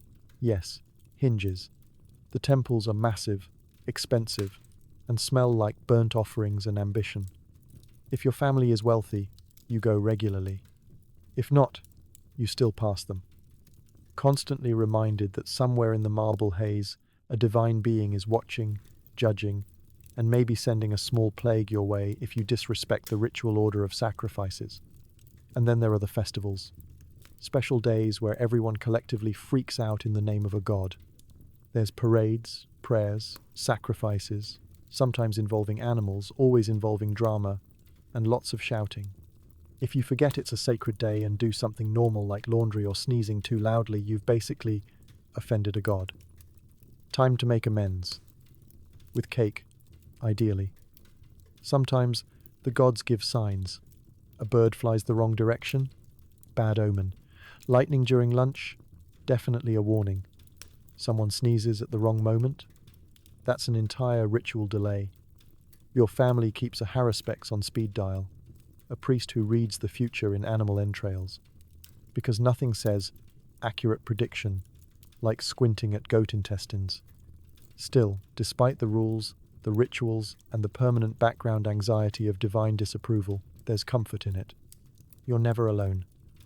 The gods are always with you, lurking in your cupboard, floating over your shoulder, hiding in the rafters like mildly judgmental smoke. They might be vague and unpredictable, but they're your gods. And when you do everything right, when the incense is lit, the prayer is said, the offering is fresh, you feel protected, watched over, heard. You may not understand the logic. You may not even remember all their names, but you know the rhythm. Praise, offer, pray, repeat. It's built into your daily life like breathing or complaining about politics. You grow up knowing that what seems random is probably just divine mood swings, and you treat it accordingly, with a mix of reverence and strategic bribery. So yes, the gods are always watching and judging, but with the right snack, the right words, and a very convincing prayer, you just might survive another day under their divine surveillance. Just don't forget the incense. Again, your pet is either a dog, a pigeon, or something small that shouldn't be indoors. It probably gets eaten by something else before your next birthday. Welcome to Roman childhood, where having a pet is both a source of joy and an early introduction to grief. The concept of companion animals exists, sure, but it's less emotional support animal, and more whatever hasn't escaped or been eaten yet. There's no pet insurance, no chew toys, and certainly no vet. There's just you, a curious creature, and a steadily ticking clock of doom. If your family is wealthy, you might get a canis, a real dog, bred for loyalty, protection, or simply barking at anyone who wears the wrong kind of sandals. Roman dogs are either lap-sized bark machines or hulking beasts trained to guard estates. Yours is probably somewhere in the middle, with matted fur, suspicious breath, and a name like Barcus Maximus or Flevius. He's your best friend and your greatest liability. He follows you around, eats scraps under the table, and occasionally chases the neighbor's goat into the laundry. If your family is less wealthy, Or if your parents don't believe in investing in something that eats, you might end up with a pigeon. Not the majestic, messenger-type pigeon, just a regular one, caught near the forum, given a ribbon, named something like Fluffius. You swear, it recognizes you. It does not. It's mostly interested in crumbs and pooping on things you love. Then there are the improvisational pets, lizards, frogs, mice, tiny birds that wandered into your window and were instantly claimed as family. You keep them in boxes, pots, or repurposed bread baskets. You try to feed them things like fig crumbs or diluted wine. They either escape, get eaten by the household cat, or mysteriously disappear after your mother cleans your room. Some children raise insects. Yes, really. Scarabs, beetles, or exceptionally large ants. You name them, give them ranks, and organize bug tournaments that end in both fascination and horror. Your siblings either cheer you on or report you to your father for unholy rituals. Either way, the insect empire does not last long. Of course, nothing lasts long. This is ancient Rome. Everything is one bad day away from being part of the food chain. Your pigeon is not immune to local hawks. Your dog might run into the street and be trampled by a cart full of amphorae. Your lizard could be mistaken for a snack by the neighbor's toddler. The circle of life in Rome moves fast and it bites. And just when you start to get attached to your chosen animal, plague hits. Again. Romans don't exactly understand germ theory, but they know that when people start coughing and the alley cats disappear, something's not right. Pets vanish mysteriously. Or worse, are blamed. Your pigeon looks suspicious. Your mouse is accused of harboring bad air. Your beetle colony is now the cause of general misfortune. There are whispers of sacrificing animals to appease the gods, and you suddenly find yourself defending Fluffius with a shaky voice and a prayer to Vesta. Your family compromises by placing your pet outside for fresh air, which you know is code for never coming back. Yet despite the risk, Roman kids keep trying. You find another pigeon, a more alert-looking lizard, a slightly used dog rescued from your cousin's failed gladiator mascot experiment. You name them with great ceremony. You teach them tricks that don't work. You sneak them leftover olives. You watch them stare blankly at you, their loyalty questionable but their presence comforting. The connection is real, if short-lived. In a world where you're constantly told to grow up, stay serious, and memorize poetry, pets are a reminder that not everything has to be disciplined. That sometimes, companionship is just sitting next to a creature that doesn't care if you mixed up Cicero and Caesar in school. Occasionally, your pet does something legendary, like when your dog barked at a tax collector, or when your pigeon pooped directly onto your father's wax tablet during a dramatic reading, or when your frog, terrified by thunder, leapt into your mother's wine. These are the moments that live forever, retold at dinners, holidays, and any time someone suggests that pets are not worth the trouble. And maybe they're not. Maybe they're loud, messy, fleeting. But in a city of marble, gods, and constant expectations, having a scrappy little animal look at you like you're the only non-terrifying human in the room, that's something. So yes, your pet will probably vanish before your next birthday. But until then, they're yours. Your companion, your secret, your rebellion against a world that takes itself way too seriously. Even if all they do is poop on your scrolls. If you're plebeian or enslaved, forget school. You work. Carry water, sweep floors, and try not to cry in Latin. Childhood is more job training than joy. There's no slow start to life if you're born into the lower rungs of Roman society. There's no take your time or enjoy being young. The moment you can walk without falling into a brazier, you're handed a task. Childhood isn't a phase, it's an unpaid internship for survival. And there's no lunch break. If you're a plebeian, meaning you're free but far from wealthy, your daily life starts before dawn. You wake, up in a cramped apartment called an insula, which is Latin for definitely flammable. The walls are cracked, the floor is damp, and the family goat is asleep in what used to be your sleeping space. Breakfast, if it happens, is crusty bread and hopes. Then the work begins. You might run errands, fetch water from a public fountain 2 streets over, or stand in line for cheap grain rations. If your family owns a stall, you help run it, stacking goods, shouting prices, and trying to look confident while a senator's wife haggles you down to half a denarius and an insult. If your father is a laborer, you carry his tools. If your mother weaves, you help spin thread until your fingers feel like dried figs. There are no toys, no naps, and certainly no allowance. You don't play so much as wait for something less awful to do. Maybe a quick chase with your siblings through the alley before someone yells at you in terrifyingly specific Latin. Enslaved children have it even worse. You belong to someone. You don't get paid. You don't get a day off. Your childhood is measured in commands followed and mistakes punished. If you're lucky, your tasks are indoors, sweeping, scrubbing, holding things. If you're unlucky, you're outside hauling water, carrying firewood, or helping in the kitchen where everything is hot, sharp, or both. And school? That's for the elite. The children of senators and merchants and people who can afford scrolls that aren't already halfway eaten by mice. You watch them pass by in clean tunics, wax tablets in hand, whining about how hard it is to memorize Virgil. You try not to laugh while you're holding a bucket with your teeth because both hands are busy. If you're a girl, the responsibilities shift, but the pressure doesn't. You help your mother or mistress with laundry, cooking, or childcare. You learn to sew, to mend, to keep quiet, unless someone needs your opinion on how the soup tastes. You might get married off, before you've even had a chance to figure out what your favorite food is. Spoiler, it's never going to be barley gruel. Baths are rare, new clothes are rarer. If you get sick, you're treated with a combination of herbal guesswork and hope.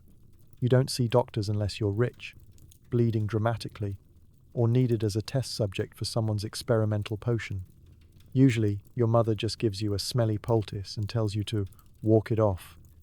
And yet, somehow, you find joy. A moment of laughter while hiding from chores. A crumb of honey cake stolen during a festival.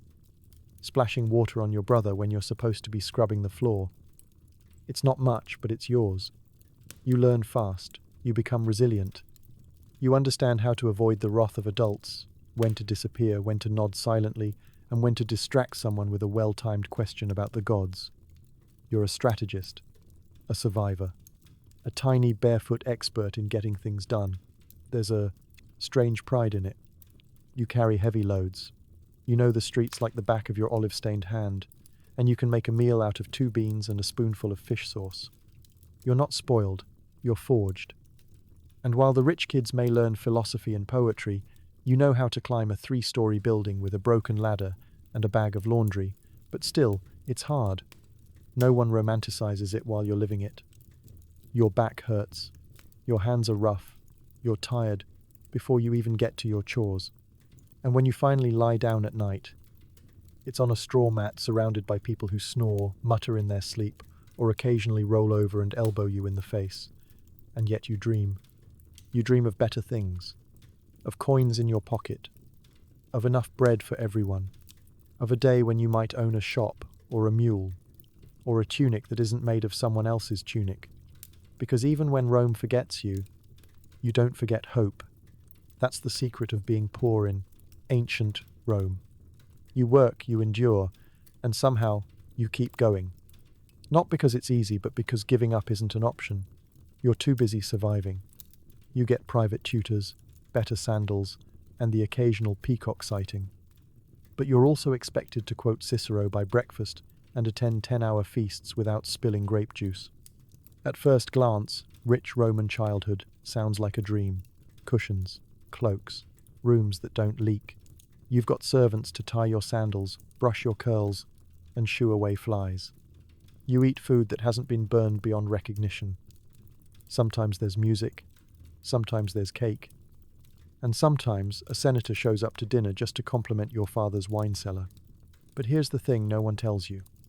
Being a wealthy Roman child is basically being a very small, underpaid diplomat. You are expected to smile, nod, memorize, and impress. At all times. Childhood isn't about fun. It's about poise. You are a mini-adult in a wool robe, being trained to carry the family name without tripping over your own status. Your day begins early. A slave gently wakes you, usually with the phrase, "Your tutor is waiting." You groan, you stretch, you contemplate faking a prophetic vision to get out of grammar lessons. But alas, the family reputation calls, and so does your Greek instructor who believes every lesson should be delivered in verse and followed by a pop quiz disguised as breakfast conversation. Speaking of breakfast, it's decent. You get more than just olive paste. There might be fruit, cheese, even honey. But you're also quizzed during it. What did Cicero say about virtue? Recite the opening lines of the Aeneid. Who's more dangerous, Carthage or your sister when she's bored? That last one might be a trap. After breakfast, it's time for lessons. Greek, Latin, rhetoric, philosophy, arithmetic, but only if you look too happy and need humbling. Your tutors rotate in and out like visiting dignitaries. Some are kind, some are terrifying. One used to be a failed orator and now takes his bitterness out on your syntax. You learn quickly that praise is rare, mistakes are memorable, and naps are a myth invented by the lower classes. Once the academic gauntlet ends, you might get a break. Not to play Don't Be Ridiculous, but to practice posture, or handwriting, or to walk slowly through the atrium while pretending to be contemplating virtue. Your mother might ask you to entertain a guest with a dramatic reading. Your father might quiz you on which Roman general won which battle, and why that makes your family better than the neighbors. You wear clean clothes, of course. Fine tunics, maybe even a bulla, a protective charm you wear around your neck, more symbolic than useful. Your sandals are new, soft, and entirely unsuited for actual running. Not that you're allowed to run anyway, it's undignified. You once tried to sprint down the hallway and were immediately given a scroll about the dangers of moral decay. Meals are formal. Dinner, especially, is less of a meal and more of an endurance test. It begins at sunset and ends when someone either passes out or starts quoting Virgil backwards. You recline on couches next to adults who smell like perfume and arrogance. You eat delicacies, stuffed dormice, honey-roasted everything, sauces so complex they need their own glossary. But again, no spills, no burps, no falling asleep mid-toast. You are watched, not because anyone's interested in your opinions, but because you are the opinion. How you behave reflects on your parents. One too many olive pits on the floor and suddenly people are whispering about your mother's lack of discipline. And heaven help you, if another child from a wealthier family is present. It becomes an unspoken battle of memory, manners, and subtle flexing. Oh, you've read Seneca. I prefer Epictetus. Your father has 3 villas, mine has a personal astrologer, and a pet leopard. You sit there smiling politely, wondering if you can just fake a nosebleed and leave. Of course, there are perks. You get to visit the theatre. You ride in litters carried by actual people. You attend festivals wearing garlands that don't smell like mildew. And when Saturnalia comes around, you're briefly allowed to be ridiculous. You trade roles with a servant, eat too many sweets, and pretend your life isn't an endless toga rehearsal, but even your fun is supervised. Structured. A performance. Everything you do is a lesson in status maintenance. Laugh too loud? Vulgar. Cry in public? Weak. Show off your memorized Catullus poem in the wrong social setting? Embarrassing.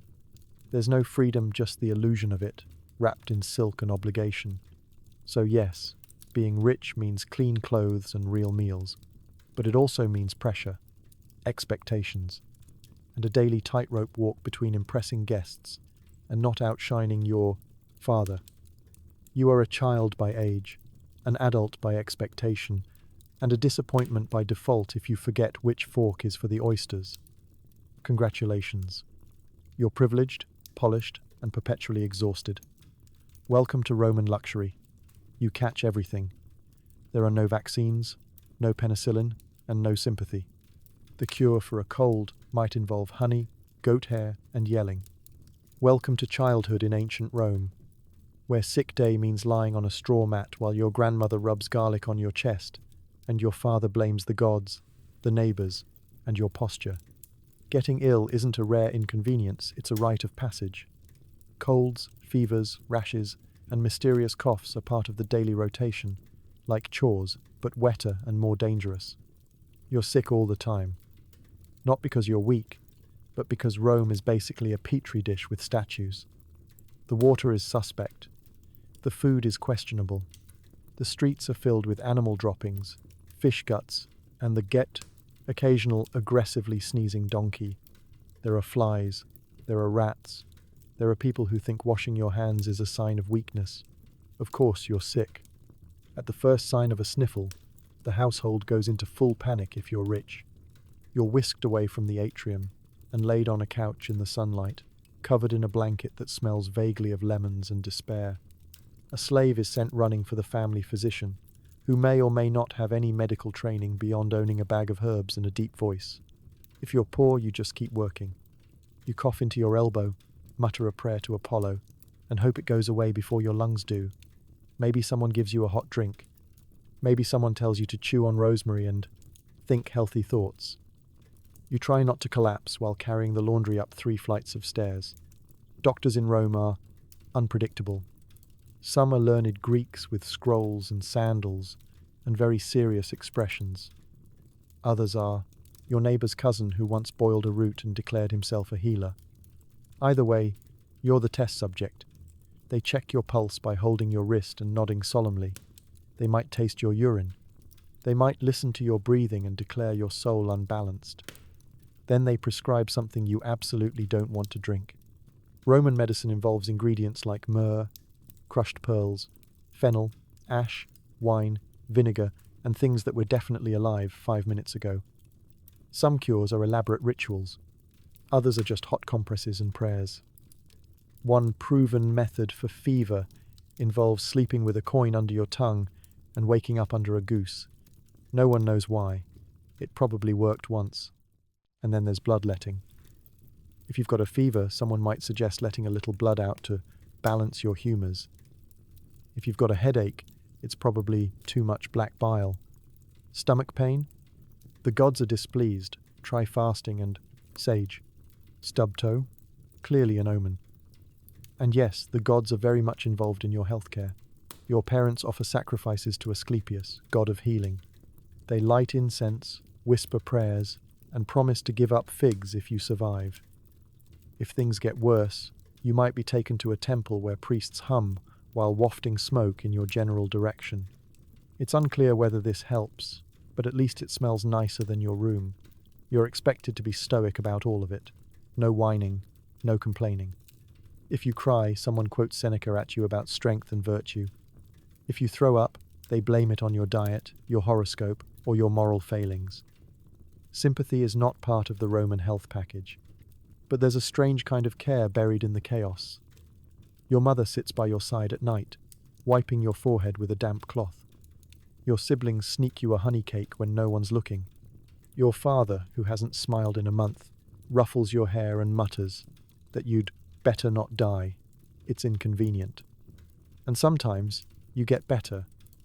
You wake up one day with a clearer head, a lighter chest, and an overwhelming desire to eat 6 figs and chase a chicken. The fever breaks, the prayers stop, and everyone forgets you almost died because you sneezed too hard near a suspicious cabbage. Of course, sometimes you don't get better. Roman childhood is fragile. There are no antibiotics, no vaccines. One wrong cough, and you're on a one-way trip to the afterlife. Infant and child mortality is high. It's tragic. It's expected. And it's why Roman parents both love fiercely and hold their breath until you're old enough to carry a sword. So yes, illness is a constant in Roman childhood. It's itchy, smelly, occasionally terrifying, and always character building. You learn to be tough, to endure, to drink something that smells like goat feet and say thank you. Because in ancient Rome, getting sick isn't just a nuisance, it's a crash course in mortality, medicine, and how many things you can swallow before you start questioning your will to live. But hey, at least now you know what myrrh tastes like. You think it's love.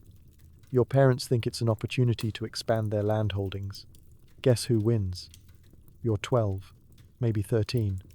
You've started noticing that someone in your extended social circle looks especially radiant under the flickering light of an oil lamp.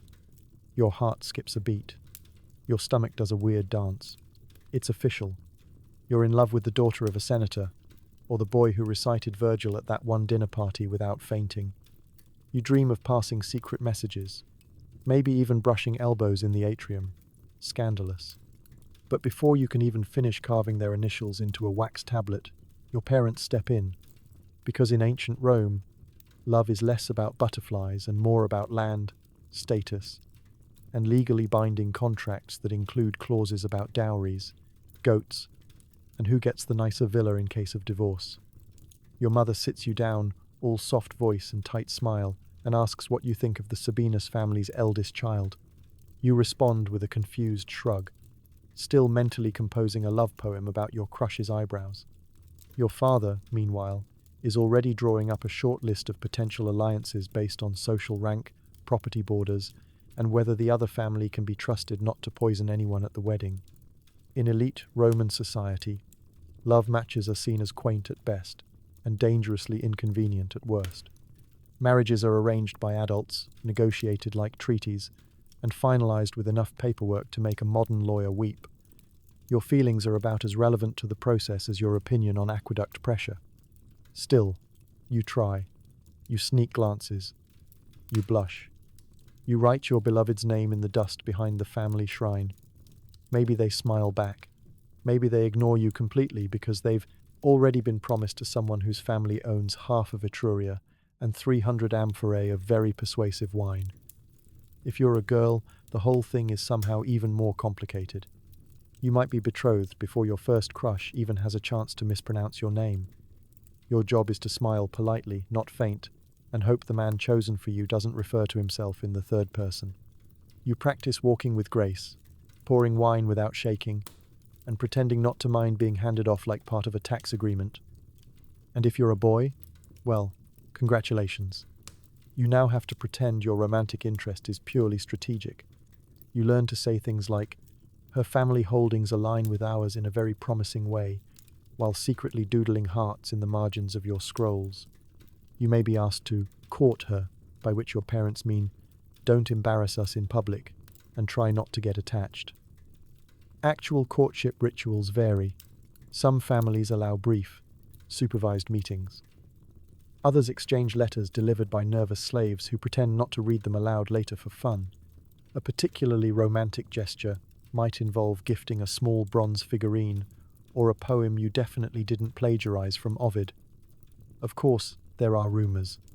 Stories of couples who defied their families, eloped, and were either banished, disowned, or turned into cautionary tales told over lentils. You consider rebellion for about 5 minutes. Then remember you're 14, financially dependent, and legally considered an adult, only when it's convenient for your parents. So, you sigh. You accept your fate. You nod politely when introduced to your future spouse. You go through with the ceremony, which involves matching togas, sacred oaths, and a lot of very formal staring. You smile through it all, while your inner romantic screams into a pillow made of crushed civic dreams. Later in life, maybe things work out. Maybe you and your assigned partner discover shared interests, like disliking the same people or finding your children marginally tolerable. Or maybe you both live entirely separate lives in the same house, bound together by law, habit, and passive-aggressive toasts at dinner. But you never forget your first crush, the one who made your stomach flip and your Latin stumble, the one who smiled across the impluvium while you pretended not to drool into your grape must, the one your parents deemed socially unviable. And so, you carry that tiny heartbreak with you, tucked behind your bulla, scribbled on the back of a wax tablet, remembered every time you attend another wedding and wonder who actually got to choose.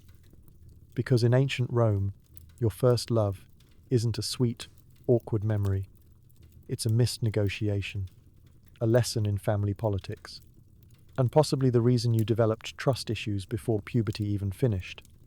You fall asleep to the sound of slaves working, neighbors yelling, and someone arguing about fish sauce. Sweet dreams. Night in ancient Rome is not peaceful. It is not a quiet wind down into serenity, marked by soft candlelight and the gentle hum of a lullaby. No, it is a chaotic, overheated, lightly cursed symphony of snoring relatives, clanging pottery, late-night philosophy debates, and the occasional, very loud rat. You sleep in a shared room if you're lucky. If you're not, you sleep in the corner of a hallway, near a leaky wall, with your little brother's toes dangerously close to your nostrils. Privacy is a myth. Comfort is optional. You lie on a straw mattress that smells vaguely of olive oil, sweat, and ambition. If you're wealthy, maybe you have cushions. If you're poor, your pillow is whatever you didn't sell today. Outside your window, or, more accurately, the gaping hole in the wall with a linen flap, Rome continues to breathe, groan, and shout.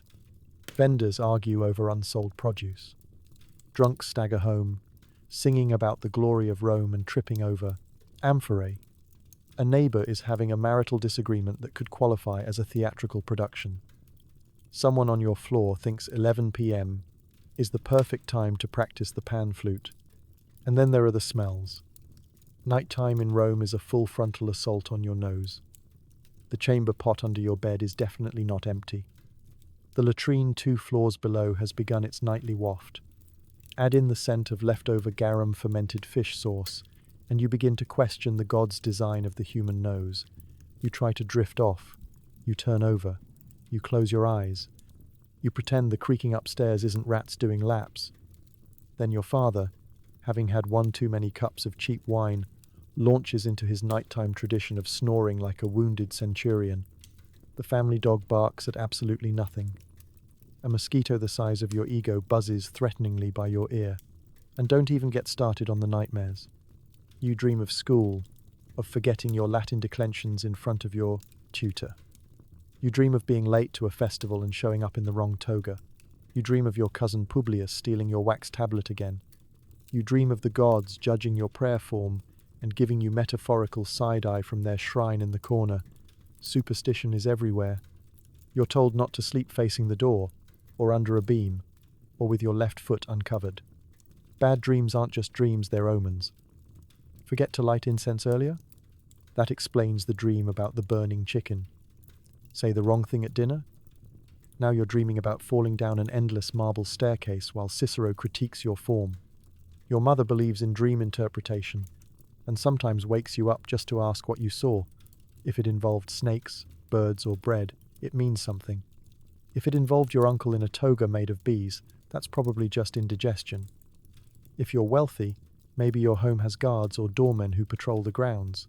If you're not, your nighttime defense system is a wooden bolt, a prayer to Janus, and the hope that burglars are feeling lazy. Crime doesn't take a break just because the sun's gone down. You sleep with one ear open and your shoes near your bed, in case of a hasty exit or a suspicious drip from the ceiling. Children, of course, are expected to sleep early. But early in Roman terms just means before the adults start arguing about Pliny again. You lie there, watching shadows flicker on the wall from the oil lamp still burning in the atrium, listening to your mother mumble about the laundry while someone discusses taxes 3 feet away. Eventually, exhaustion wins. The heat, the noise, the stress, and the sheer mental effort of pretending to be a tiny adult all day finally knock you out. You sleep, not deeply, but adequately. Maybe you'll get 4 or 5 hours before the rooster begins its aggressive motivational speech, or before your little sister kicks you in the ribs. Morning will come with its usual chaos rituals, chores, food that tastes like sorrow, but for now, you're unconscious. Your dreams may be weird, your room may be loud, and your neighbors may still be fighting about fish sauce, but for a few stolen hours, you are at peace. Welcome to bedtime in ancient Rome. You're swaddled in noise, superstition, and mild heatstroke. Sweet dreams, little Roman. Try not to roll into the wall again. You're 16. You've survived school, shame, and smallpox.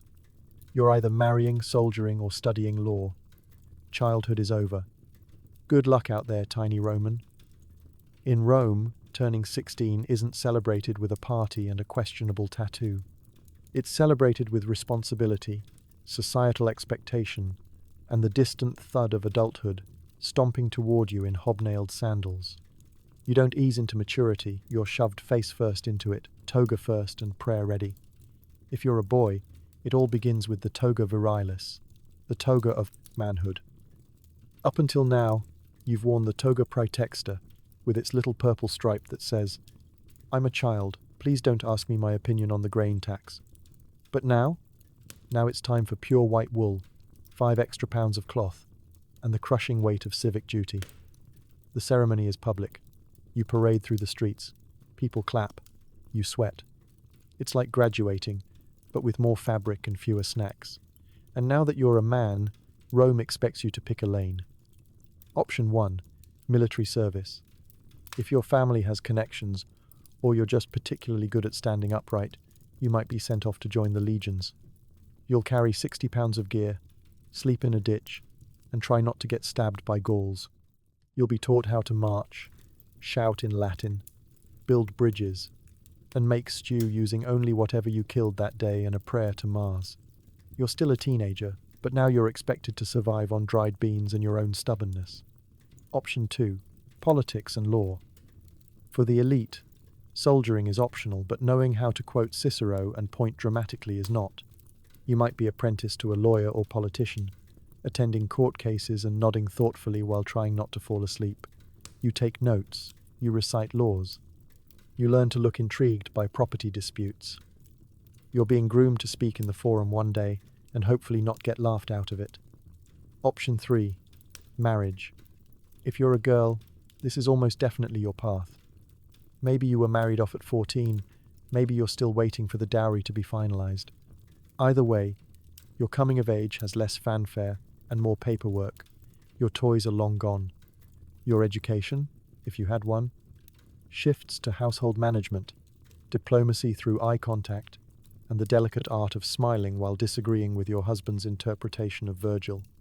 You may be 16, but you've probably already lived through more drama than a modern reality show. You've buried at least one pet, witnessed 3 religious festivals where someone set something on fire, and gotten through your first heartbreak possibly over someone whose father said they don't like your family's vibe. You've memorized poems, performed rituals, dodged flying sandals during family fights, and survived at least one plague. You're still processing why your uncle keeps trying to sell you on the benefits of stoicism, but at least you can nod along convincingly now. Socially, the stakes are higher. You can no longer make a fool of yourself at Saturnalia and brush it off as youthful hijinks. Now it reflects on your family. You are expected to behave like a full citizen, which means maintaining dignity, keeping your tunic clean, and absolutely not crying in public unless someone dies or the wine is really, really bad. Your parents stop referring to you as a child and start referring to you as our legacy. This sounds flattering, but it's mostly code for don't mess this up. Every mistake now comes with a lecture, a reference to a long-dead ancestor who did it better, and the phrase, "in my day," emotionally, you're exhausted, but also strangely proud. You've made it through Roman childhood, a survival course featuring daily shame, philosophical pop quizzes, seasonal food poisoning, and enough rigid expectations to crush a marble column. You've learned when to speak, when to smile, and when to blame the household gods for things going sideways. You may not feel ready. You may still secretly wish for one more game with your carved Hercules figurine. But ready or not, Rome has declared you grown. So good luck out there, tiny Roman. May your sandals not break, your toga stay white, and your Latin remain grammatically correct under pressure. You've come of age. Sort of. And now, it's time to pretend you know what you're doing, just like every Roman adult before you.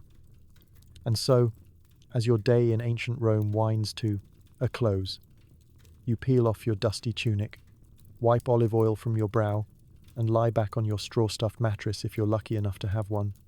You've survived tutors with anger issues, public baths with suspicious floating things, and a dinner where someone made you recite Virgil with a mouthful of barley. Somehow, you endured it all. Childhood in ancient Rome wasn't about giggles and nap time. It was about duty, discipline, and desperately trying not to spill wine on your father's toga. But here's the thing, Roman kids were tough. Whether born into silk sheets or a shared straw pile, they adapted, learned fast, and figured out how to navigate a world built on power, pride, and poetry. They didn't have cartoons, comforters, or cereal, but they had resilience. They had weird little wax tablets instead of iPads, and they had to survive growing up in a society where your childhood could end with a toga party or a wedding, sometimes both. So tonight, as you drift off, in your warm bed wrapped in soft blankets, surrounded by modern medicine, indoor plumbing, and a total absence of public flogging, take a moment to appreciate how far we've come. No one's making you marry a 30-year-old senator. No one's testing your Latin under threat of sandal-based correction. And you probably haven't been told to sacrifice a pigeon before breakfast.